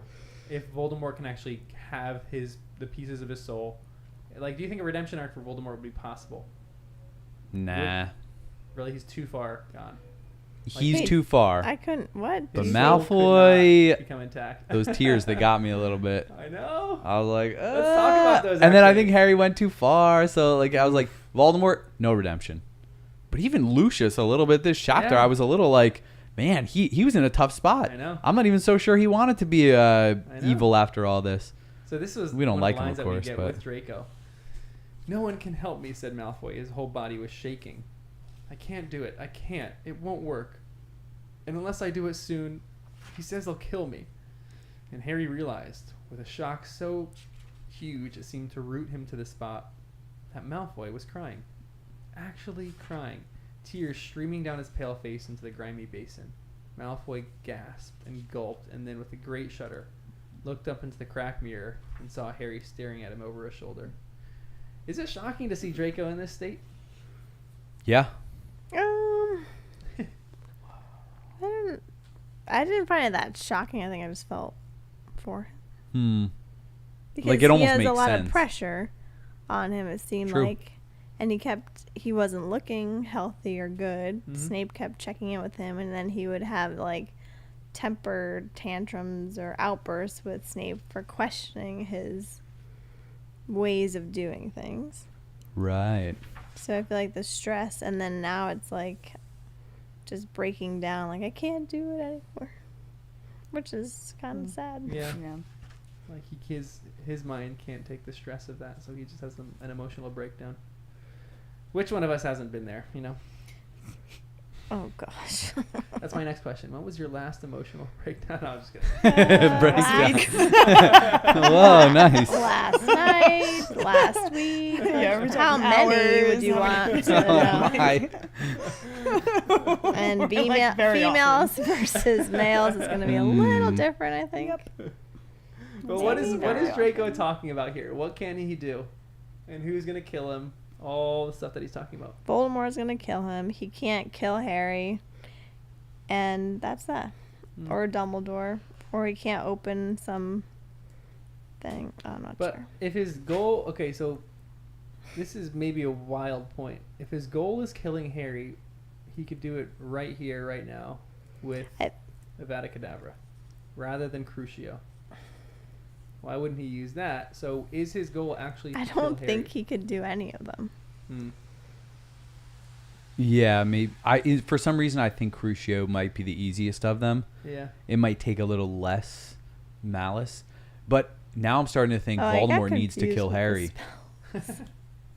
I thought he was trying to do the killing one. No. Oh, yeah. Wow. He was Just torturing him. But maybe he did just want to torture him and capture him, bring him to Voldemort because Voldemort never made his Maybe final he Horcrux wants and him wants to kill alive, Harry though. to do He it. just wants true. him Yeah. captured. Yeah, it's a great point. I'll go with that. But this is where you get this insane line. There was a loud bang. The bin behind Harry exploded. Harry attempted a leg locker curse that backfired off the wall behind Malfoy's ear and smashed the cistern beneath Moaning Myrtle, who screamed loudly. Water poured everywhere, and Harry slipped over, Malfoy. His face contorted, cried, "Cruci sectum sempra!" bellowed Harry from the floor, waving his wand wildly. What do you think of... Yeah, so you don't actually think that Draco could have used the Cruciatus Curse? You don't think it would have worked?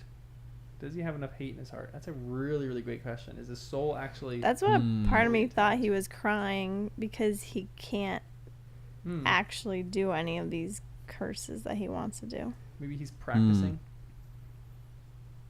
Maybe. And maybe he's having a hard time doing what he needs to do.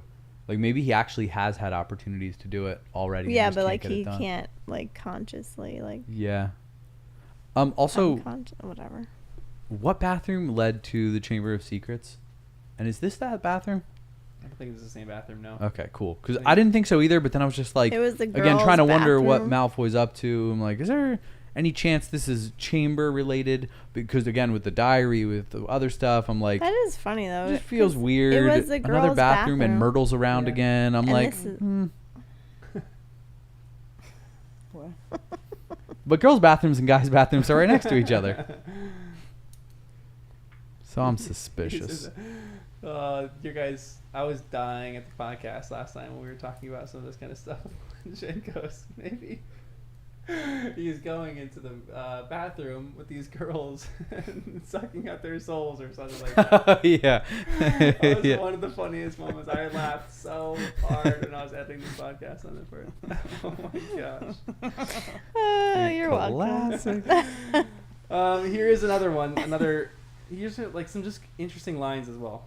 The door banged behind Harry, and he looked up, terrified.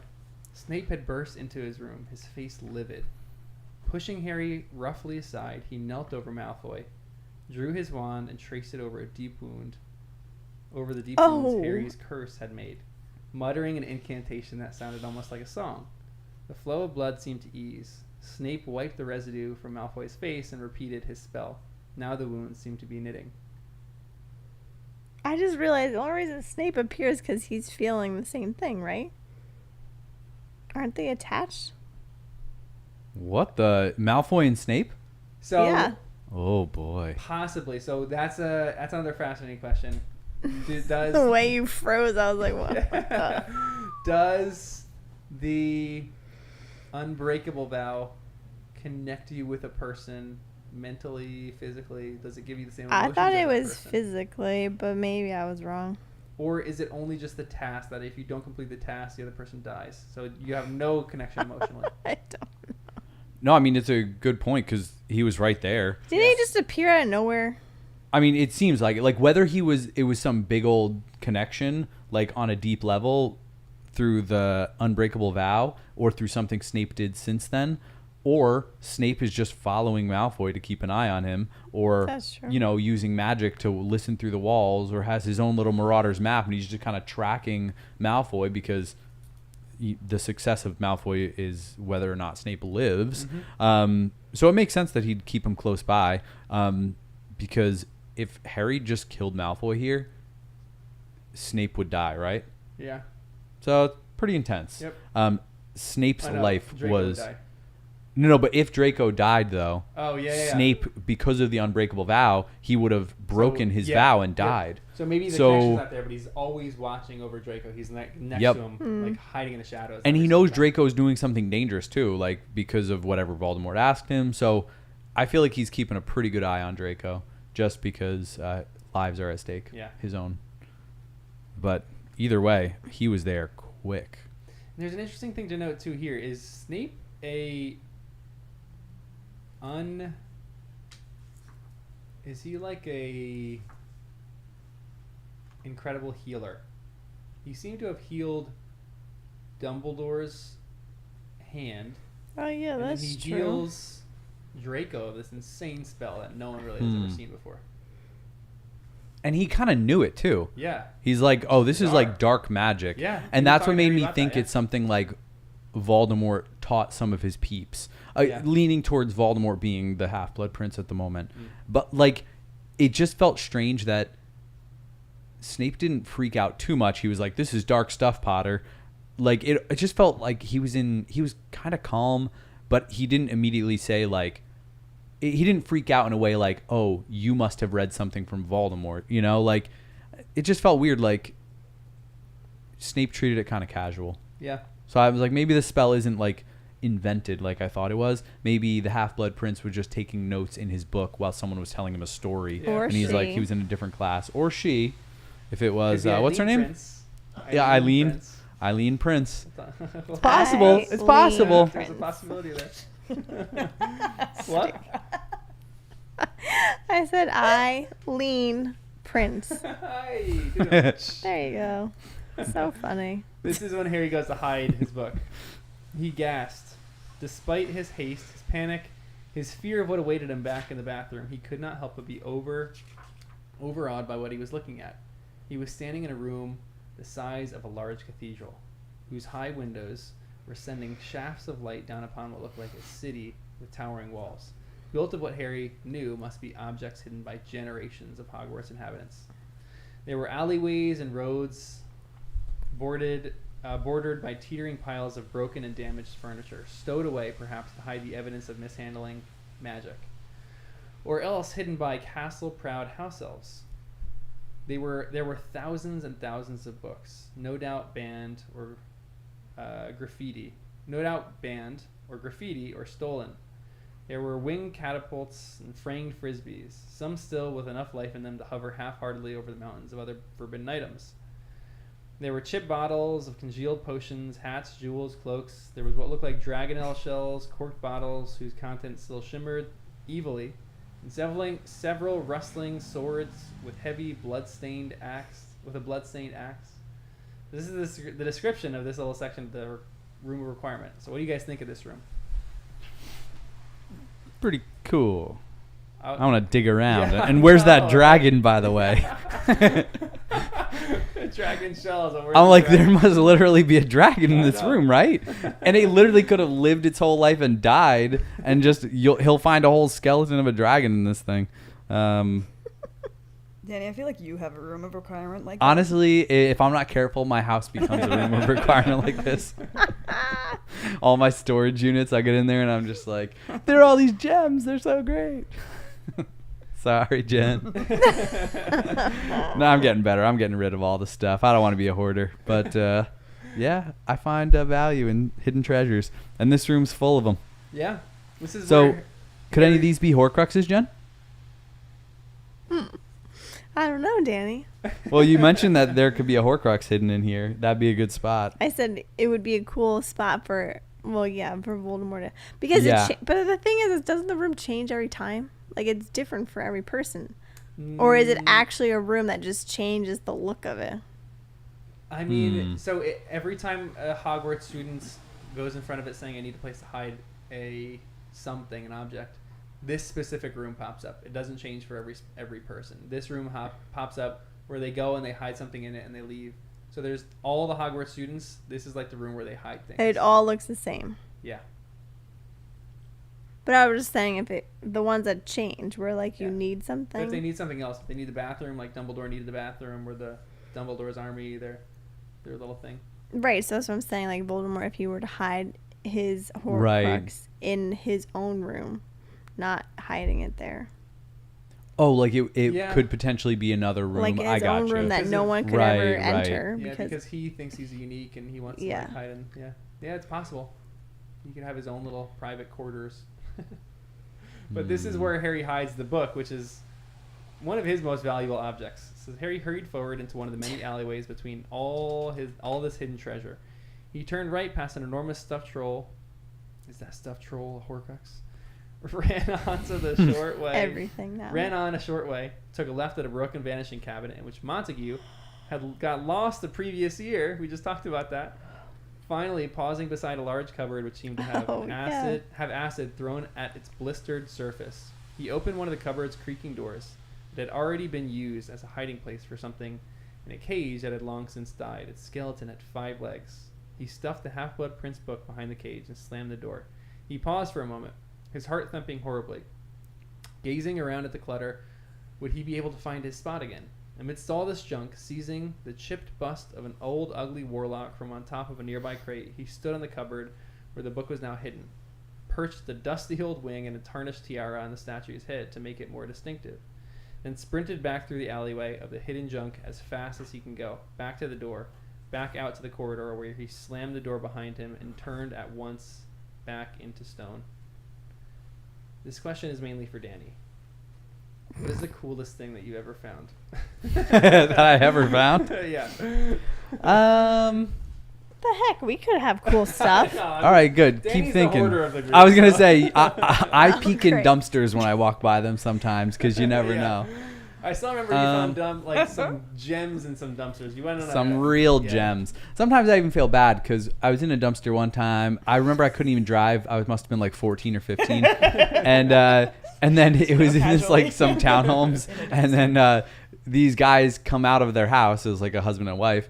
And they like just see me with my friend Tyler, like heads out of a dumpster. They're like, "Oh, you guys finding good stuff in there? That's all my son's. He went off to college, whatever." And I'm like, that's why it's so awesome. We found an Xbox and a GameCube, endless like sports cards. But I was having a fun time today packing up for my Etsy shop some World War II stuff. Mm-hmm. So I just love that because there's the history to it.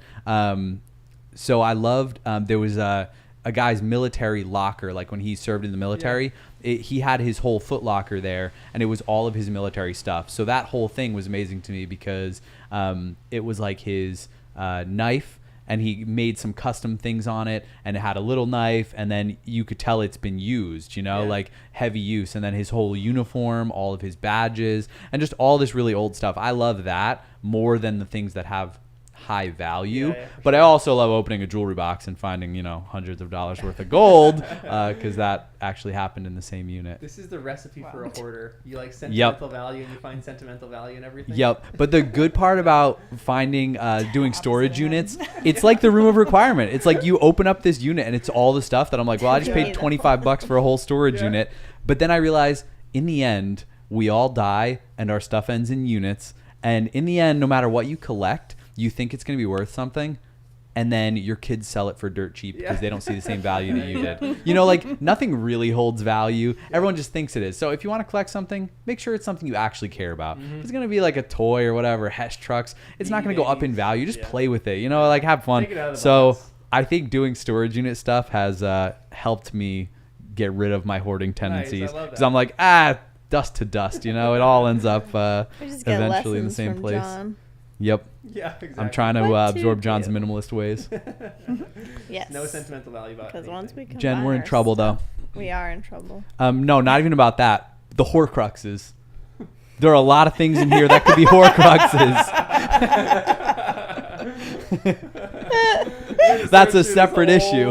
thing. All right, here's the thing, Wait, Jen. hold on. They have to answer what they. Oh, yeah, What's the coolest object that you guys have No, found? you only wanted Danny to answer. Yeah. He's a hoarder, but I want your guys' answer too if you have any. That I've found? Yeah, like find any like cool object or anything like that. These are such random questions. I don't know. Do you have? I found $20. I was gonna say like money, maybe. And I That's left always a great it. day. That's always amazing. No, I left it because I was like, it's not mine. Oh, you're better than me. No. I was Straight young. money? Yeah. I know. I She didn't is know you pure then. hearted. I don't want shopping immediately. You're a blessing Yeah. from the Lord. No thanks, I'll keep walking. You're like, I know. I'll never forget it. Found? that is funny. So funny. But the I'll next think of person something was next week. thankful that you left it, I'm sure. Yeah. I like archaeological things. So one time I was in like a little dig site in the Middle East, and I found this.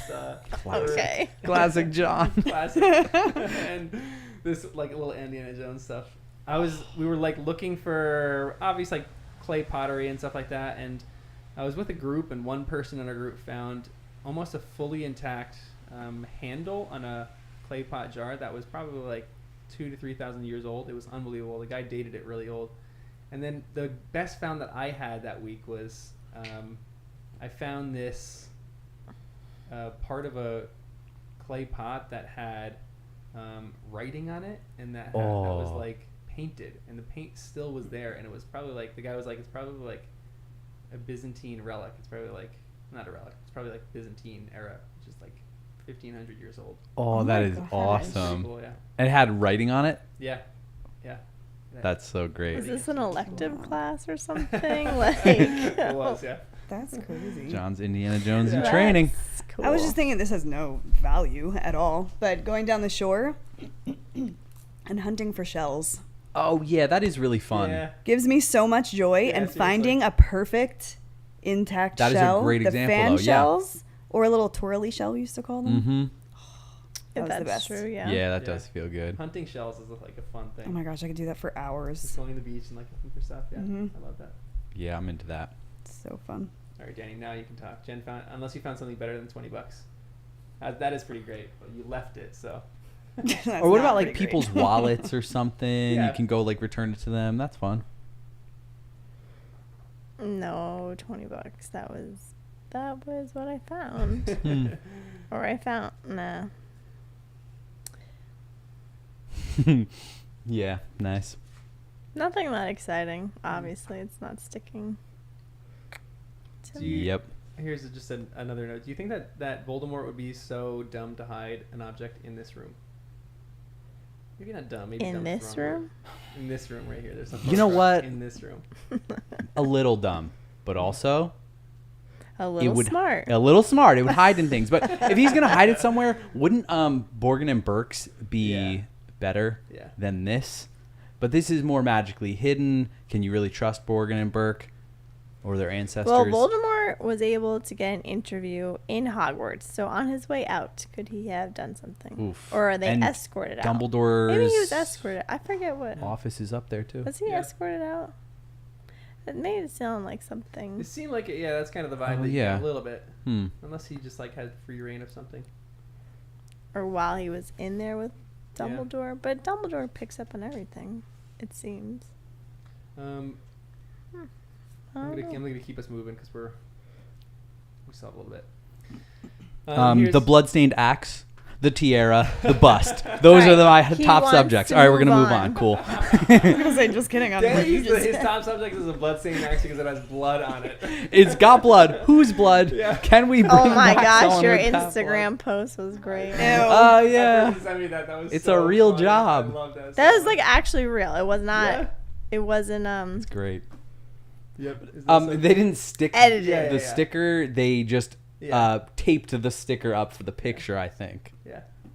But that's so. But cool, it's though. yeah, it was great. That's Yeah. awesome. We all. This is a side note for anybody listening to. We just had our first really cool encounter where someone recognized us in real life. Where Oh, yeah. If I get your name wrong, I'm sorry. I'm pretty sure her name was Erin. I went through Starbucks and I gave her, she was the So sweetest ridiculous. person. And I gave her some bookmarks, and I was like, do you like Harry Potter? And she was like, yeah. And then she's looking at them. I was like, my friends and I are doing this podcast, and she goes, no way. Are you Harry Potter and the First Time Readers? And I was like, you know the podcast? That is We both kind of geeked out on ridiculous. like both ends. So It was true. really sweet. I love that. It was really cool. Well, now so it's funny. a competition. I know. No, I'm kidding. What? I said now it's a competition. Everything's Yeah. a I'm kidding. Yeah. Come on. I'm kidding. That was awesome. That happened to me. Here's another line, because I want to keep us moving. This is a funnier one. One by one, Snape extracted Harry's books and examined them. Finally, the only book left was the potions book, which he looked over very carefully before speaking. This is your copy of Advanced Potion Making, is it, Potter? Yes, said Harry, still breathing hard. You're quite sure of that, are you, Potter? Yes, said Harry, with a touch more defiance. This is the copy of Advanced Potion Making that you purged from Flourish and Blots. Yes, said Harry firmly. Then why, asked Snape, does it have the name Runel Waslib written on the front cover? Harry's heart missed a beat. That's my nickname, he said. Your nickname, repeated Snape. Yeah, that's what my friends call me, said Harry. I understand what a nickname is, said Snape. The cold black eyes were boring once more into Harry's. He tried not to look into them. Close your mind, but he had never learned how to do it properly. Do you know what I think, Potter? Said Snape very quietly. I think you are a liar and a cheat, and that you deserve detention with me every Saturday until the end of the term. What do you think, Potter? I don't agree, sir, said Harry, still refusing to look into Snape's eyes. Do you think this is a good punishment for him? A good punishment. Seems fair. Because Harry almost killed It seems Draco. merciful, to be honest. seems McGonagall said merciful. he deserves Yeah. worse. Yeah. So he should be thanking his lucky stars for this one. Yeah. Did this seem fair to you? Yeah, but I thought it was funny that he didn't think of the name on the book. How everyone fills out your name. Here, trade books with me. And it didn't even cross his mind. He didn't even attempt to spell on it or anything. Yeah. Yep. I thought he had the other book. Oh, no, he gave it back. Never mind. Yeah. he gave And him I that. thought he would just swap with Ron. He didn't I have to know, go right? put it in the room. He could have just swapped and been like, you hold mine, I'll hold yours. Yay. Yeah. And then he wouldn't have to go back to find it. So that felt a little weird, but Yeah, that was a little strange. it was maybe a backup plan. He was thinking ahead in case Snape came to do another check, but But then we have this. Harry looked around. There was Ginny running toward him.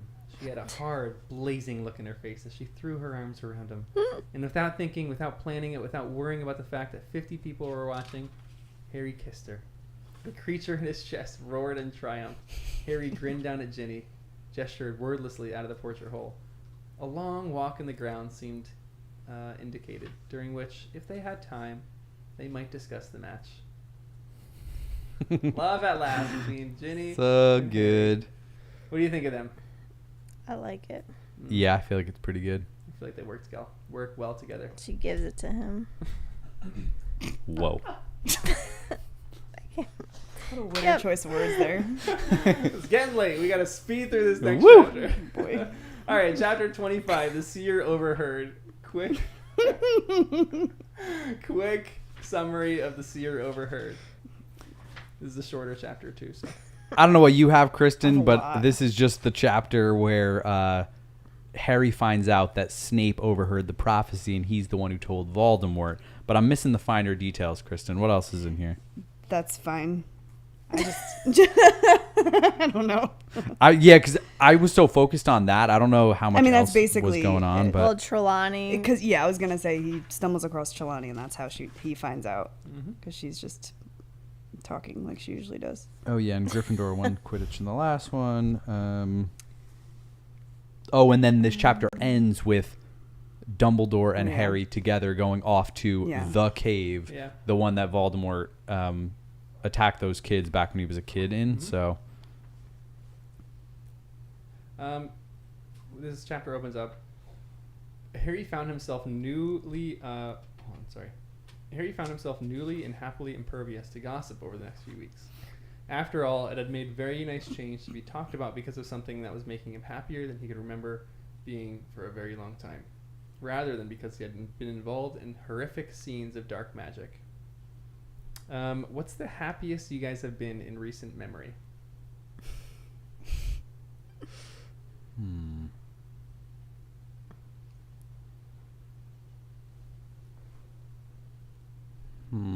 It's sad that I really need to think about this. I thought he would say something really quick. I was just thinking of more of how to word it because I was thinking of the most valuable thing that's I've ever come across. This one. Oh. And so getting engaged was, of course, very happy. But all the wedding planning, that sounds like a long time ago now. But it was only 3 months ago. And now we're prepping my house. So that's really fun. So I think there have been a lot of happy moments in there. But even like just in general, I feel like the status quo has been raised to a happier place. Yeah. So it's I love it's good. The happiest one was when I said yes to your date. Yeah, that was good too. It's just been going uphill since then. Yep.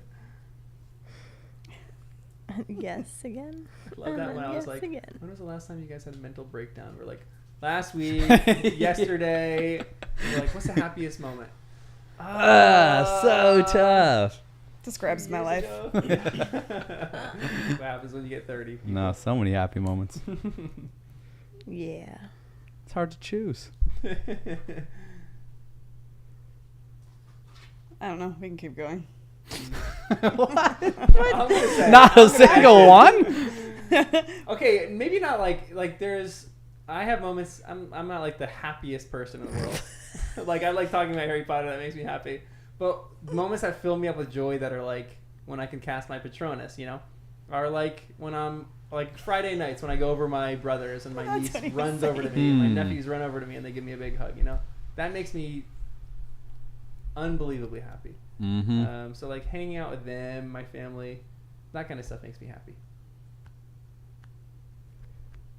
So Yeah. Ditto. sentimental. Yeah. I didn't Sentimental, even but not say anything, objects. so What? I didn't even say anything for this whole thing. Oh. For your Oh, happy she was day? saying ditto to me. not No, you. yeah, I Yeah. know it's ditto, and then we're like Oh. moving on. I'm like, yeah, I didn't. Oh, I thought you said yours. No, it doesn't matter. Come Wait, on, you said guys. that when you said yes. What?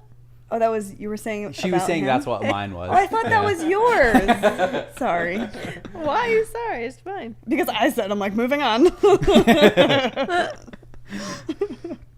I'm like thinking of What's all yours? the food I ate. I'm like, oh, this one burger was so good. Yeah. Yep. Ooh, someone said this. I'm guessing John's answer is friends agreeing for the podcast. That was a great time. When you guys agreed for the podcast, we were at that cidery and we were talking. That was one of my favorite memories in a long time. When we were at that wait. cidery. Oh, that was Yeah. We Yep. all fun. went down together and we were geeking out about it because you guys were Yep. halfway through the first book. And That I was was awesome. ecstatic. That was Yeah. so We Yo. hadn't gosh. I don't think we had recorded I don't yet. And think we were so keeping either. it a secret from Yeah, we everyone. were just Yeah. about to, like, Yeah. really hammer down on the recordings, and my heart was so giddy. Oh my gosh! Thank you so much. It's happening. I know. That's so funny. Wait, so what's your happy moment? No, it's the same. It's And ditto. wait, what was it the other day? Somebody else asked us this question. I don't know. Oh, your nephew. I said it, and then you said, "Hey, don't steal my answer." So now's your chance to say it, and I accidentally stole it again. Yep. No, when John was saying, I was like, it is so fun. You're so happy when like nieces and nephews. You're like Yeah. the things they say. Hmm. 2.5-year-old just like saying the darndest things, Yeah, and it's so so cute. funny. Yep. So yeah, that too. So Yeah, my little niece made me pretty happy today. I'm just Yeah. in a mood. she was so Fair. cute in the Moving picture. on. I know, she was. Nasty 8 Ball says, the happiest day of my life was the day before I was born. Things went downhill from there. Oh, honey. Come on. We're all together. We're reading Harry Potter. Can't get better than this. Come on. That's classic. Could Hermione be right about Eileen Price? Prince Price. You know what? She could be right, I like the things she but I was don't saying. think so. But who is Eileen Price again? Prince. What the heck? We don't Thanks. know. She was captain of the Gobstones Club. What is that? If you play the video game, you'd know. Yeah, I was gonna say, I'm like, this literally hasn't come up at all. I didn't even know if it was a real Yeah. thing, and it came up here, and I was like, oh. And even in the video game, I don't really know what they are. Yeah. They're just these things you can collect. I viewed them as a mix between marbles and Pokemon cards. A little bit of a game you play, but also a thing you can collect and trade, maybe. But they also are magical. So I am not really sure. That is so random. Like, why would she think that? She's just looking for a name Prince and a female. Yeah, it's the equivalent of Googling, but in the library, she's just looking for anything that says Prince, and she found something. Yeah. So, hey, it's not bad. I thought it was going to be Bellatrix or something, too. And wait, did she say how long ago? Yellowed pages. Interesting. You know it was going to be Bellatrix? Yeah. Did she go to Hogwarts? Interesting. Lestrange did. Yeah. Her hubby. And maybe Her hubby that's did, not yeah. her name. Maybe that was her maiden name. That's where they met. Maybe Maybe that she was, went to that both. was her half-blood I know. name, and then she changed it so she could be pure blood feeling. And could Eileen be anyone's mom? No, it can't be Voldemort's mom. We already Could it know be anybody her. else's mom? Dumbledore's mom? Karkaroff, if he went to Hogwarts. We don't even know about that.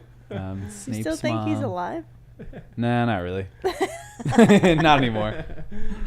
I haven't lost all hope, but every week we don't hear a reference to him, the likelihood goes down. Yeah.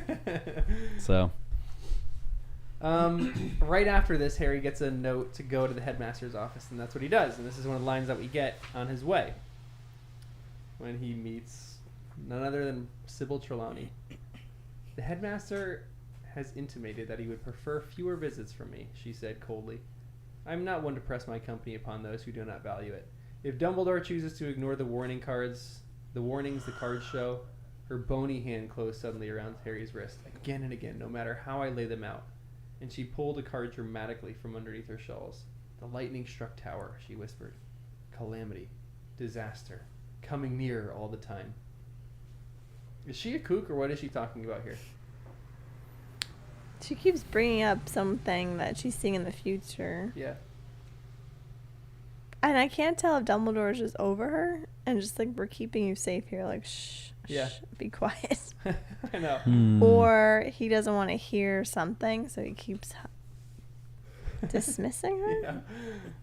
Yeah. And maybe there's truth to it. I think I cheated a little bit. Uh-oh. I looked ahead. what do you mean you looked I just ahead? looked at the chapter names. That was it. All the names of all the chapters? Yep, Jen, what I the? did. Oh, my word. Oh, man. Oh, well. Okay. Violation, Jen. But I'm not saying anything. That's why you're Yes. talking. Oh, my Do you think that goodness. she could be right about whatever it is, that there's calamity and disaster coming? And what would that calamity and disaster be? Or is she just, again, outside of her head and she's wrong?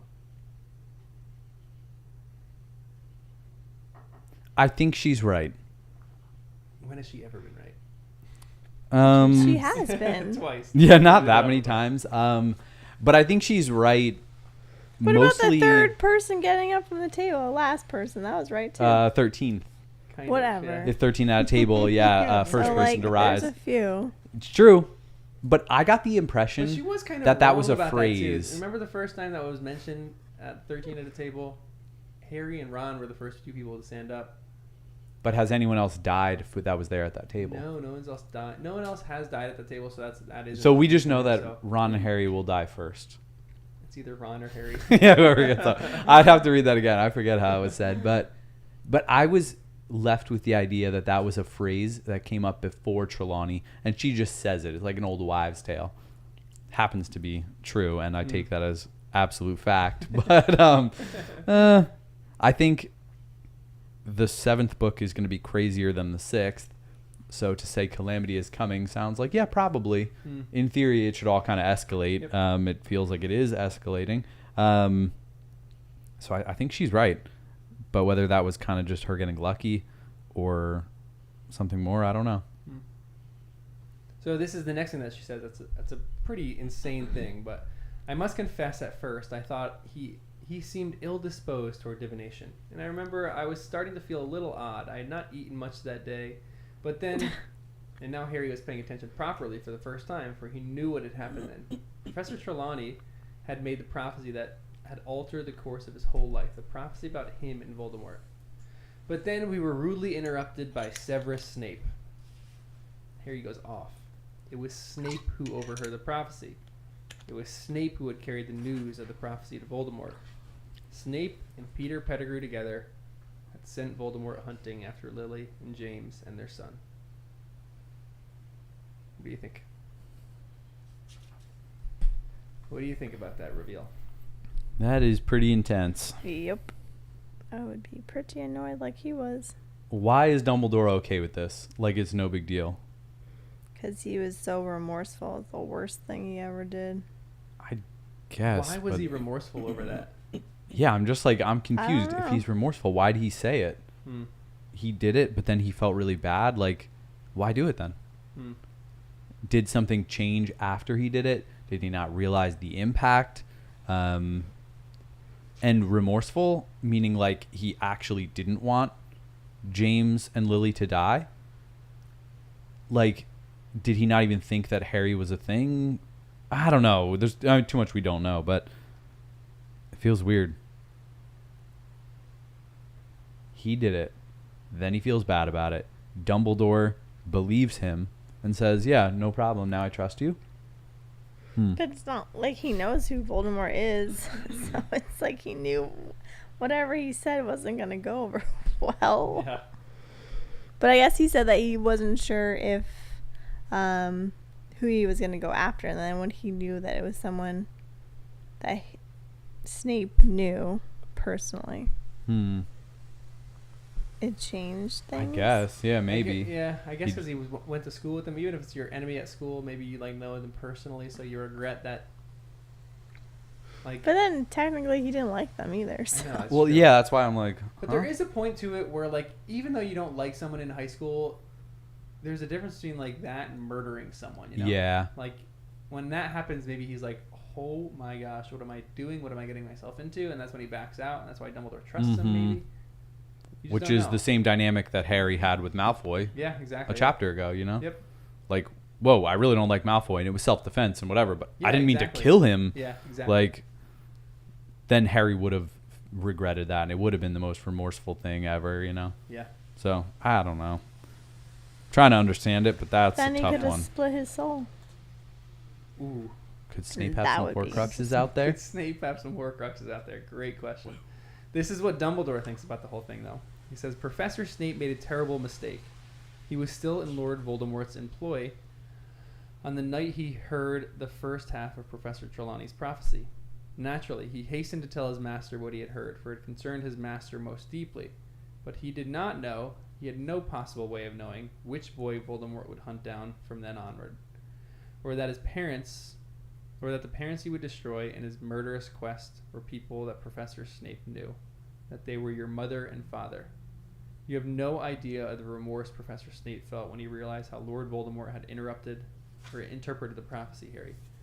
I believe it to be the greatest regret of his life and the reason that he returned. But he's a very good Occlumens, isn't he, sir? Said Harry, whose voice was shaking with the effort of keeping it steady. And isn't Voldemort convinced that Snape's on his side, even now, Professor? Professor, how can you be so sure Snape's on our side? Dumbledore did not speak for a moment. He looked as though he was trying to make up his mind about something. At last, he said, I am sure. I trust Severus Snape completely. Did he hesitate there? Does he actually trust him completely? Because it says he looked as though he was trying to make up his mind about something. I think it was more to make up his mind to tell Harry certain details. So you think he's holding How something I back? took it. Yeah. What? I'm not sure. I always ask you guys impossible questions. I'm sorry. I just feel like Harry does not do well with partial information. So rather than Dumbledore trying to explain any of the specifics, he just said, I Yeah. trust him, period. So maybe that's why he was Because debating. maybe he was afraid if he says any more, Harry won't believe him and won't trust him and say, yeah, but what about this? Because every time Harry leaves, he always says that. But why does he Dumbledore is trust doing this, him? but what about this? What is the reason for Dumbledore trusting Snape? What could he have done to earn Dumbledore's trust Saved his after life. this? Save his life? We just said that he was really Yeah. good at healing. How could he do that without offending Voldemort. Maybe he already made up his mind that he was gonna. Well, Huh. maybe Voldemort was dying or dead at this point. After he attacked Harry, he turned into nothing. Snape realized what he's done, went to Dumbledore. Could he make an unbreakable vow with Dumbledore? Would Voldemort make everyone make an unbreakable vow with him? Well, isn't that what the Death be Eater thing cool. is? No? I'm like, because that seems like something you could trust, maybe. or can you make a loophole in it? Like you word it just right, that it sounds like you're promising something, but you're not. And I don't know. Actually, maybe that's why Snape didn't care who the unbreakable vow, because he figured I can heal whatever. So like he could heal Happens. through He could- breakable vows, maybe. Yikes. Interesting. Or if Snape is really good at occlumency and legilimency, could he make somebody think that he did an unbreakable vow with them, even if he didn't? Wow. Because then that That's like person would trust True him Inception. completely, Yeah. even though he's not trustworthy and he's not bound by anything. So you think he did that to who? I don't know. I don't think of him as being better than Dumbledore at it. I just feel like don't know. Dumbledore like gives people second chance and cares for people, but I feel like it's To a they fault? earn. Well, that's what Snape said, Hmm. but I feel like he earned it somehow. Like someone was dying or someone needed help, and you never thought Snape would be that person, but he actually came to the aid. Mm-hmm. And then he is always helping them heal. Like he could leave people. But I guess that's a cover though. Like if it is actually a cover, he wouldn't do that. Hmm. I don't know what I'm trying to Yeah, say. that is one of his like faults that we talk about. He does give people the benefit of the doubt, it seems. But that's also, I mean, it's like the thing with like your greatest fault is your greatest strength. That's his greatest strength. But it also, sometimes it's bit him right in the butt, you know? Like that he actually trusts. I don't know. Trust isn't the right word. I don't know. It's tough to figure out Dumbledore, you know. But what the heck happened between them is interesting. With the if it's an unbreakable vow, if it's like something happened between them that there's some kind of trust, or Right. maybe Dumbledore is just naive isn't the right word, but like over trusting of some people. I don't know. All right, some more stuff. Because Dumbledore also just gets a little credit for Mundungus. Maybe just don't say I don't that. trust Mundungus. Yeah, you don't trust Dung? I trust him more than Harry does after Yeah. pinning him against the wall and Sure. stealing Sirius's silverware. But if we don't trust Mundungus, and he was doing something else sketchy. He was he in the Daily Prophet? Wait, is he in Azkaban? What am I remembering? he's not in It was like Azkaban. something funny that like he literally got caught doing a burglary or something. No, he was like selling something that was like an illegal thing to sell or something like that. I forget where that Yeah, was. Was yeah. that in the Prophet or is I someone? think so. Because just again, like Dumbledore, he's in the Order, Yeah. so I don't know. It is not like all Order members are perfect, wild card. obviously. Can you do me a favor? Yeah. Can you just plug this into the camera? Yeah. So we have power in the camera. Thank you. Some other stuff real quick before we get into the finals. This is it's just in the side somewhere. It's like maybe the bottom. They're up to something, said Harry, and his hands curled into fists as he said it. Professor Trelawney was just in the room of requirement, trying to hide her sherry bottles. And she heard Malfoy whooping, celebrating. He's trying to mend something dangerous in there. And if you ask me, he's fixed it at last, and you're about to just walk out of the school. Oh. Can you run and grab Yeah, the battery in the, because you're over there. Sorry. Hold on, everyone. We got the camera just died.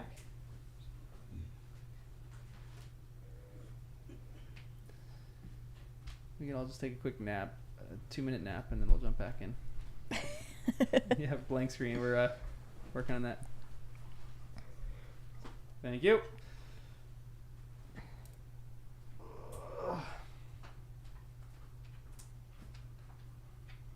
What's up, Wes?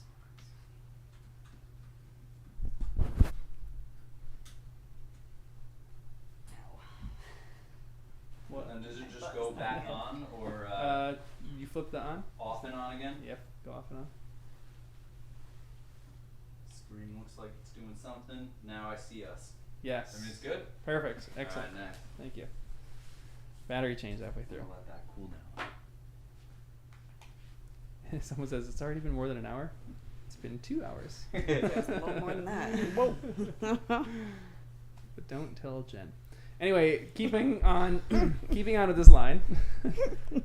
He's fixed it at last, and you're about to just walk out of school without enough, said Dumbledore. He said sorry, I have to re-say this. Enough, said Dumbledore. He said it quite calmly, and yet Harry fell silent at once. He knew that he had finally crossed some invisible line. Do you think that I have Do you think I have once left the school unprotected during my absences this year? I have not. Tonight, when I leave, there will be, again, additional protection in place. Please do not suggest that I do not take the safety of my students seriously, Harry. A little intense. But what did Draco just do? If we believe that the whooping was Draco in the room of Who else would it requirement, be? I don't know. I thought maybe it could be more serious, like The dragon in there whooping? yeah, right. Well, Snape or Okay. Voldemort, Yeah, I thought it was Voldemort. a Death Eater, like something more intense. Again, the room of requirement seems like a weird thing. Yeah. Could there be flu networks or is it a way around some of the defenses of Hogwarts? So again, my mind went other places potentially. I do think the straight read, it's Draco. He's in there whooping. And here he says he mended something. What did he mend? If he mended anything? That thing that was broken that he wanted Borgin and Burke Okay. or whatever to fix maybe. But he couldn't get to it. Yeah. Oh, I mean, that's scary because then maybe that is a thing that could be some kind of portal or some kind of like it's two things. I don't know. There's so many theories out Two there. things, yeah.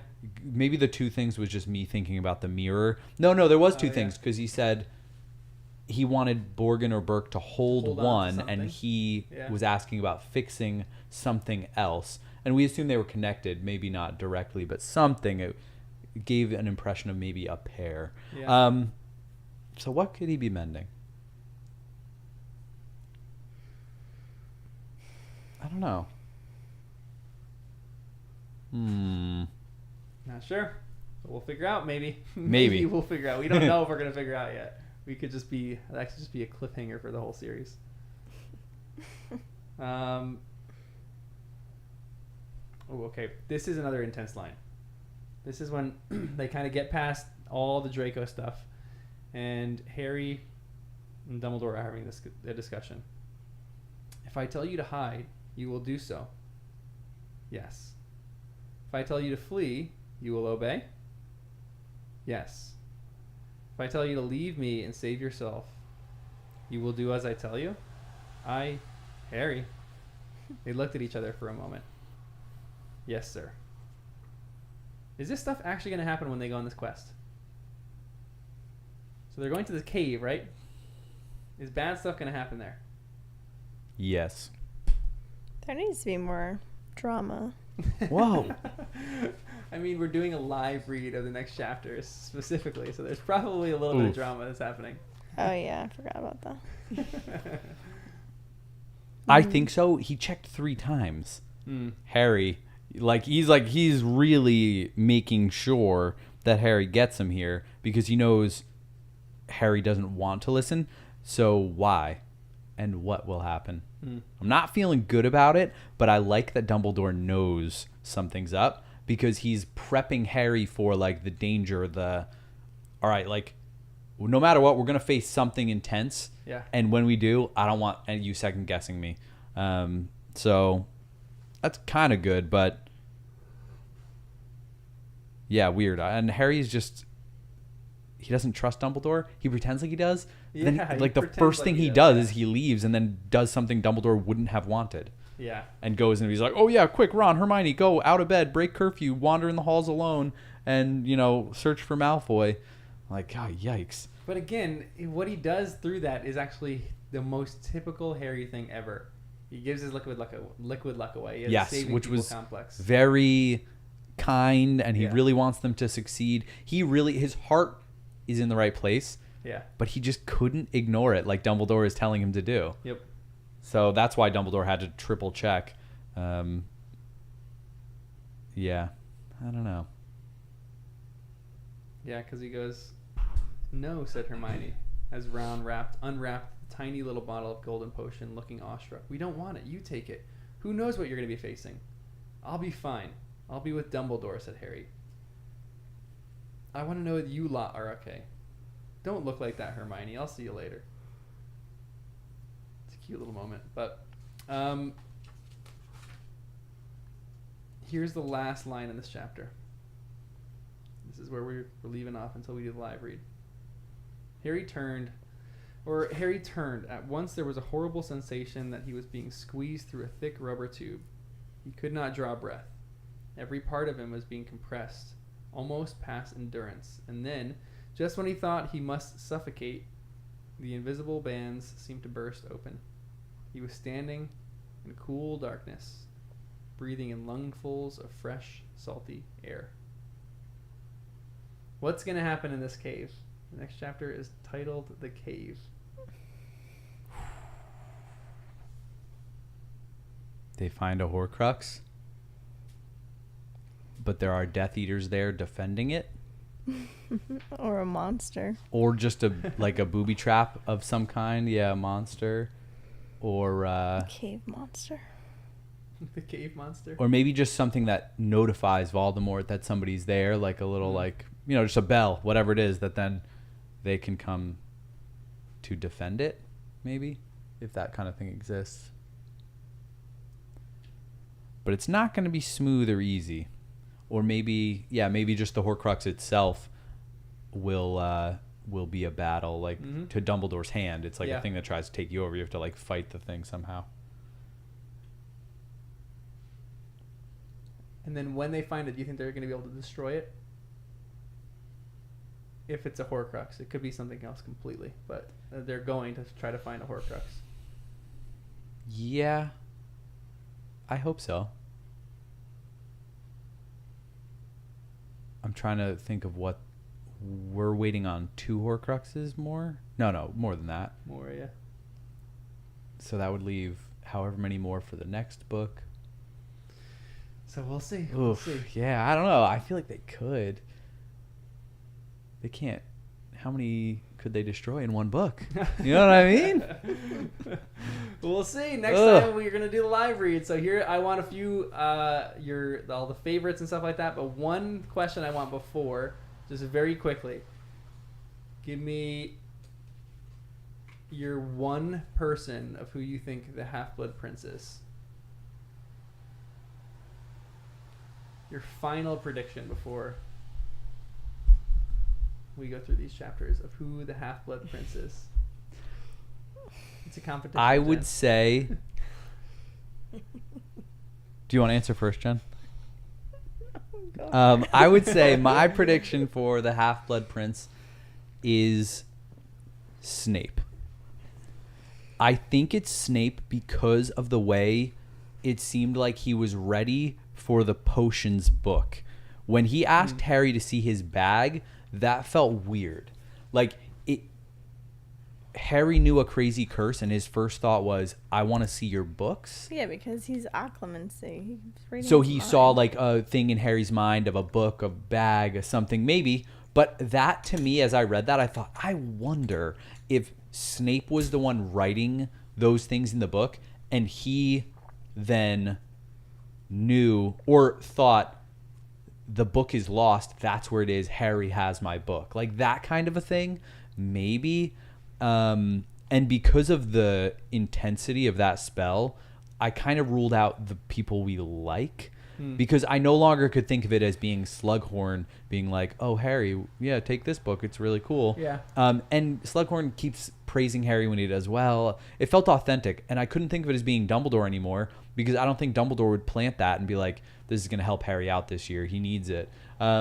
So I had to start thinking it was darker. And it's between Voldemort and Snape. But the comments about the book bag and saving the potions book for last made me think it could be Snape. So I'm thinking Snape, Voldemort close second.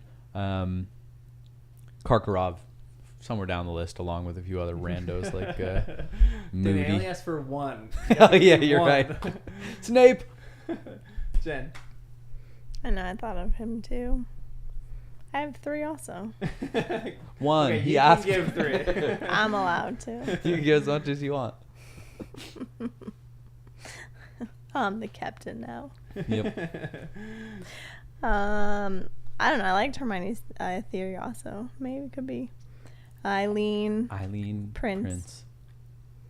or Snape or Voldemort. Those are my 3. Or Snape or Bellatrix. Voldemort. Bellatrix? Maybe we'll learn more about Eileen Prince in the next book. But she's Or pure Bellatrix. blood. Oh, because it literally could be Bellatrix. We don't know how old she is. But I don't know half blood. And she's married now. That could... Is she... No, but Harry would know if Eileen Prince was Bellatrix. I don't know. But he wouldn't know if that was her mom. Interesting. Okay. We have lots to stew on. Yeah, Lots to so stew on. much. All That's right. a good thought. Favorite character who wins the House Cup, hot tamale, and favorite moment. Let's go House Cup first. Who wins your House Cup award for these 3 chapters? Harry and Dumbledore. I mean, that's like who's in this chapter. Pretty Yeah. much. So, like, yeah, you kind of have to give it to them. Unless you're I going to give it to don't Ginny. know. No, she gets hot tamale, obviously. Yeah, obvious. I'm going to give it to Harry, actually. Me too. Ooh. Harry kissed her. Yep, he Time out, initiated guys, it. House Cup first. Sorry, yeah, House See, Cup. it wasn't me I'll this time. go controversial. Snape. Whoa. Snape. Because he was there. Whatever reason he was there at the right time, Yeah. he saved Harry He from that saved guilt. Harry. I was relieved when he was Because there. Harry would not have been okay if he Yep. murdered Malfoy. That would have Yeah. been there would have been some major repercussions just Oh, in Harry's yeah. And mindset. Malfoy wouldn't have been okay either. Well, obviously. Bye bye Malfoy. Oof. Yeah. But yeah, Wow. I'm giving it to Snape One because thing that I of like too in even the Snape healing is that when he was healing him, it describes it as if he was singing, which Danny mentioned the thing before that music, power or magic Yeah. beyond all. But this is the first time we're Here. seeing it Yeah. in some kind of practical application. Something that sounded like a song. Right? I didn't even Interesting. register that. Snape That's was a in the great- You choir. convinced me. I'm giving it to Snape too. That's a great pick. What? Thanks. I love that.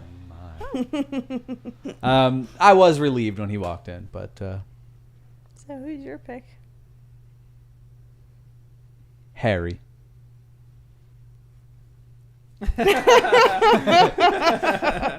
Harry and Dumbledore. All right, this couch against that couch. Who wins the hot tamale? I always pick Ginny, and I'm sticking to it. I'm going Harry too. Yeah, Harry for me. I know He he initiated. landed it. Yeah, he like initiated the kiss and whatever, but she Went with it. definitely went with it, and she ran up to him and gave the hug. Yeah. So it was like True, definitely true, a true, combo true. platter, but I think it was a bigger step for Harry than it Yeah. was for her. You know, like he was putting himself out there a little bit more.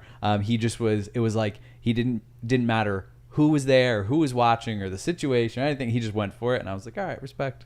That's hot tamale energy right there. Yeah. Just go for it. Yep. Yeah, I think I have to give it to Ginny Whoa. because That's the first time I heard that come out of your mouth. I know. Because she one thing that I like the parallels between who is the Ravenclaw seeker versus who was the Gryffindor seeker. It was Cho versus Ginny. Yep.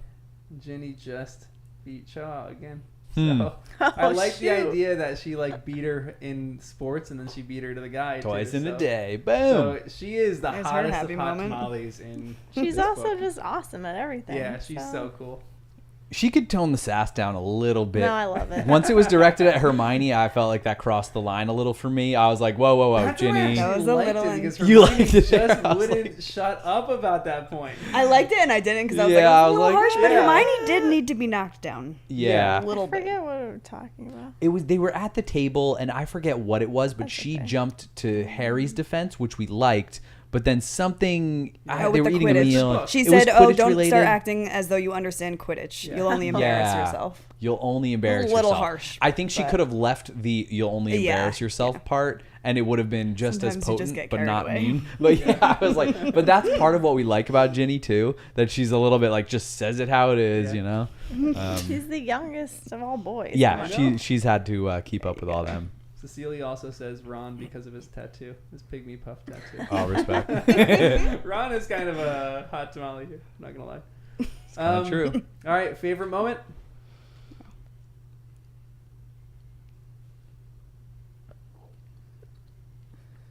I'm distracted thinking about Ron I and like- Hermione moments in each oh. chapter. Yeah. Sorry, because stuff was happening. But anyways. I like that Ron also gave the okay to Ginny and Oh Harry. yeah, that was Yeah. great move. and was like, just because I allow doesn't mean you have to be all over each other. And Ginny's And then like, Ginny goes allow back. it. Are Yeah. you crazy? Favorite moment. I just liked info, so I liked the memory, the Oh. pure Yep. memory, and then Dumbledore being so proud of Harry for getting it, like somewhat shocked, but then, and then you could go into more depth instructions. Yeah, the Horcrux chapter was awesome. Hmm. I think that was my favorite moment. It feels like just a funny moment because it was just Dumbledore and Harry talking it through basically after the memory, but I loved reading it. It's just such a good moment. Yeah. The big information download. Hmm. I know. It was hard to choose, but I loved when Harry walked through the room after the Quidditch match, and the room just erupted. Yeah. Oh, yeah. And then leading into the kiss. Yep. I don't know. It was just so cool because it was like you had no idea. Yeah. Because it was just quiet. Yep. Yeah, that honestly, that was a great moment. Yeah, that was for one of my just that like favorites. one, that was just powerful. Yeah. Hits It was ya. so like a blip, but I liked that. Yeah, that was one of my favorite moments. Sports moments like that are just fun when you like beat a team and like everyone's just celebrating together. Great moments like that. And he was worried everyone was going to be mad at him. I know. Yeah. I know. And so then to come into that, it was such a relief. I know. Yeah. It was like, oh, everyone's psyched. This is I great. know. And that walk after around the lake where they might talk about They it. might talk about Quidditch. That's great. They didn't. I think my favorite. Yeah. What were they doing? I think my favorite moment was that, but it was also the Horcrux chapter when Harry has the understanding about what Horcruxes are and what he has to actually do. Because I think you see such a turn in his character there. Yep. And one of my favorite lines in the series is he understood at last what Dumbledore had been trying to tell him. He thought, the difference between being dragged into the arena to face a battle to the death and walking into the arena with your head held high. And right there, Harry exemplifies, I think, what a perfect Gryffindor is. And I think that's why he was sorted into Gryffindor, because this is just true bravery right here. And I love it so much. So even though I gave my house cup to Snape, I'm going to side give it to Harry and jump on your guys' couch as well. So Nice. Leave me Harry in the dust. is, like, I would give it to Harry every single time. I know, So you gotta love change him in it this up. book, but it's so good. I'll stand alone. Yeah. Any other last little tidbits, Danny? No, I think that was it. If it was earlier, I could probably come up with something. know, but yeah, for the for sake sure. of things, you Yeah. know. We could talk covered about this a lot. chapter for a long time. Oh, but so good. anyway, thanks for joining us on our journey of Harry Potter and the First Time Readers. Until our live read next. Oh my goodness. Woo. Yeah. Wednesday. That's my That's job. close. Yeah.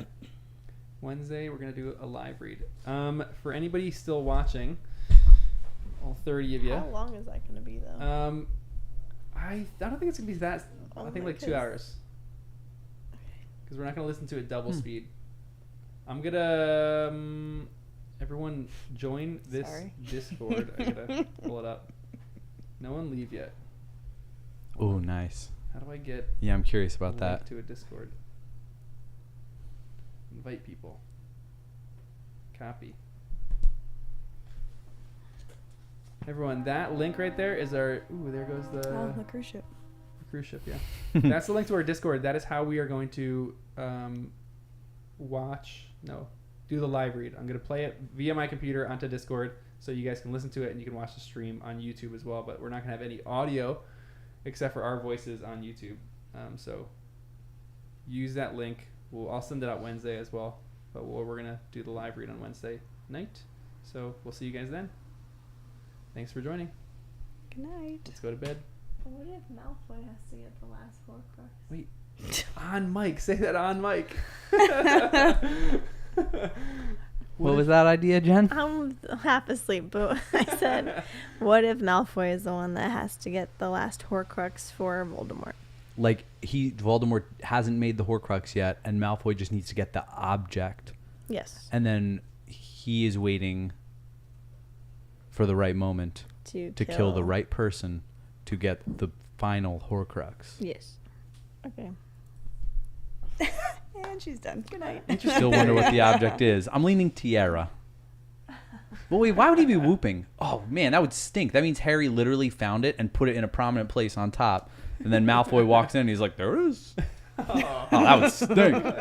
Well, only just because I'm thinking jewels and precious metals mean something, but it also could be the bust or the bloody axe. Ew. And then you could literally kill somebody with the Horcrux. Yeah. Well, we'll talk about this more next time. Yeah. We'll figure this out. Anyway, thanks for joining, guys. We'll talk to you guys later. Bye, guys. Bye. I like because of this. Whoa, spoilers again? First you're reading all the stuff, and then you're doing the... Heck? I just don't like spoilers. I know. Wait. What is the cover? Do you actually know what the cover is? Not that, but the other side. Is that them looking at the pensive? That's what we think, but now you're making it feel like it's not that. So Good job. I'm sowing seeds of Seeds of doubt. We love those. love those seeds of doubt. All right, guys. Have a good night.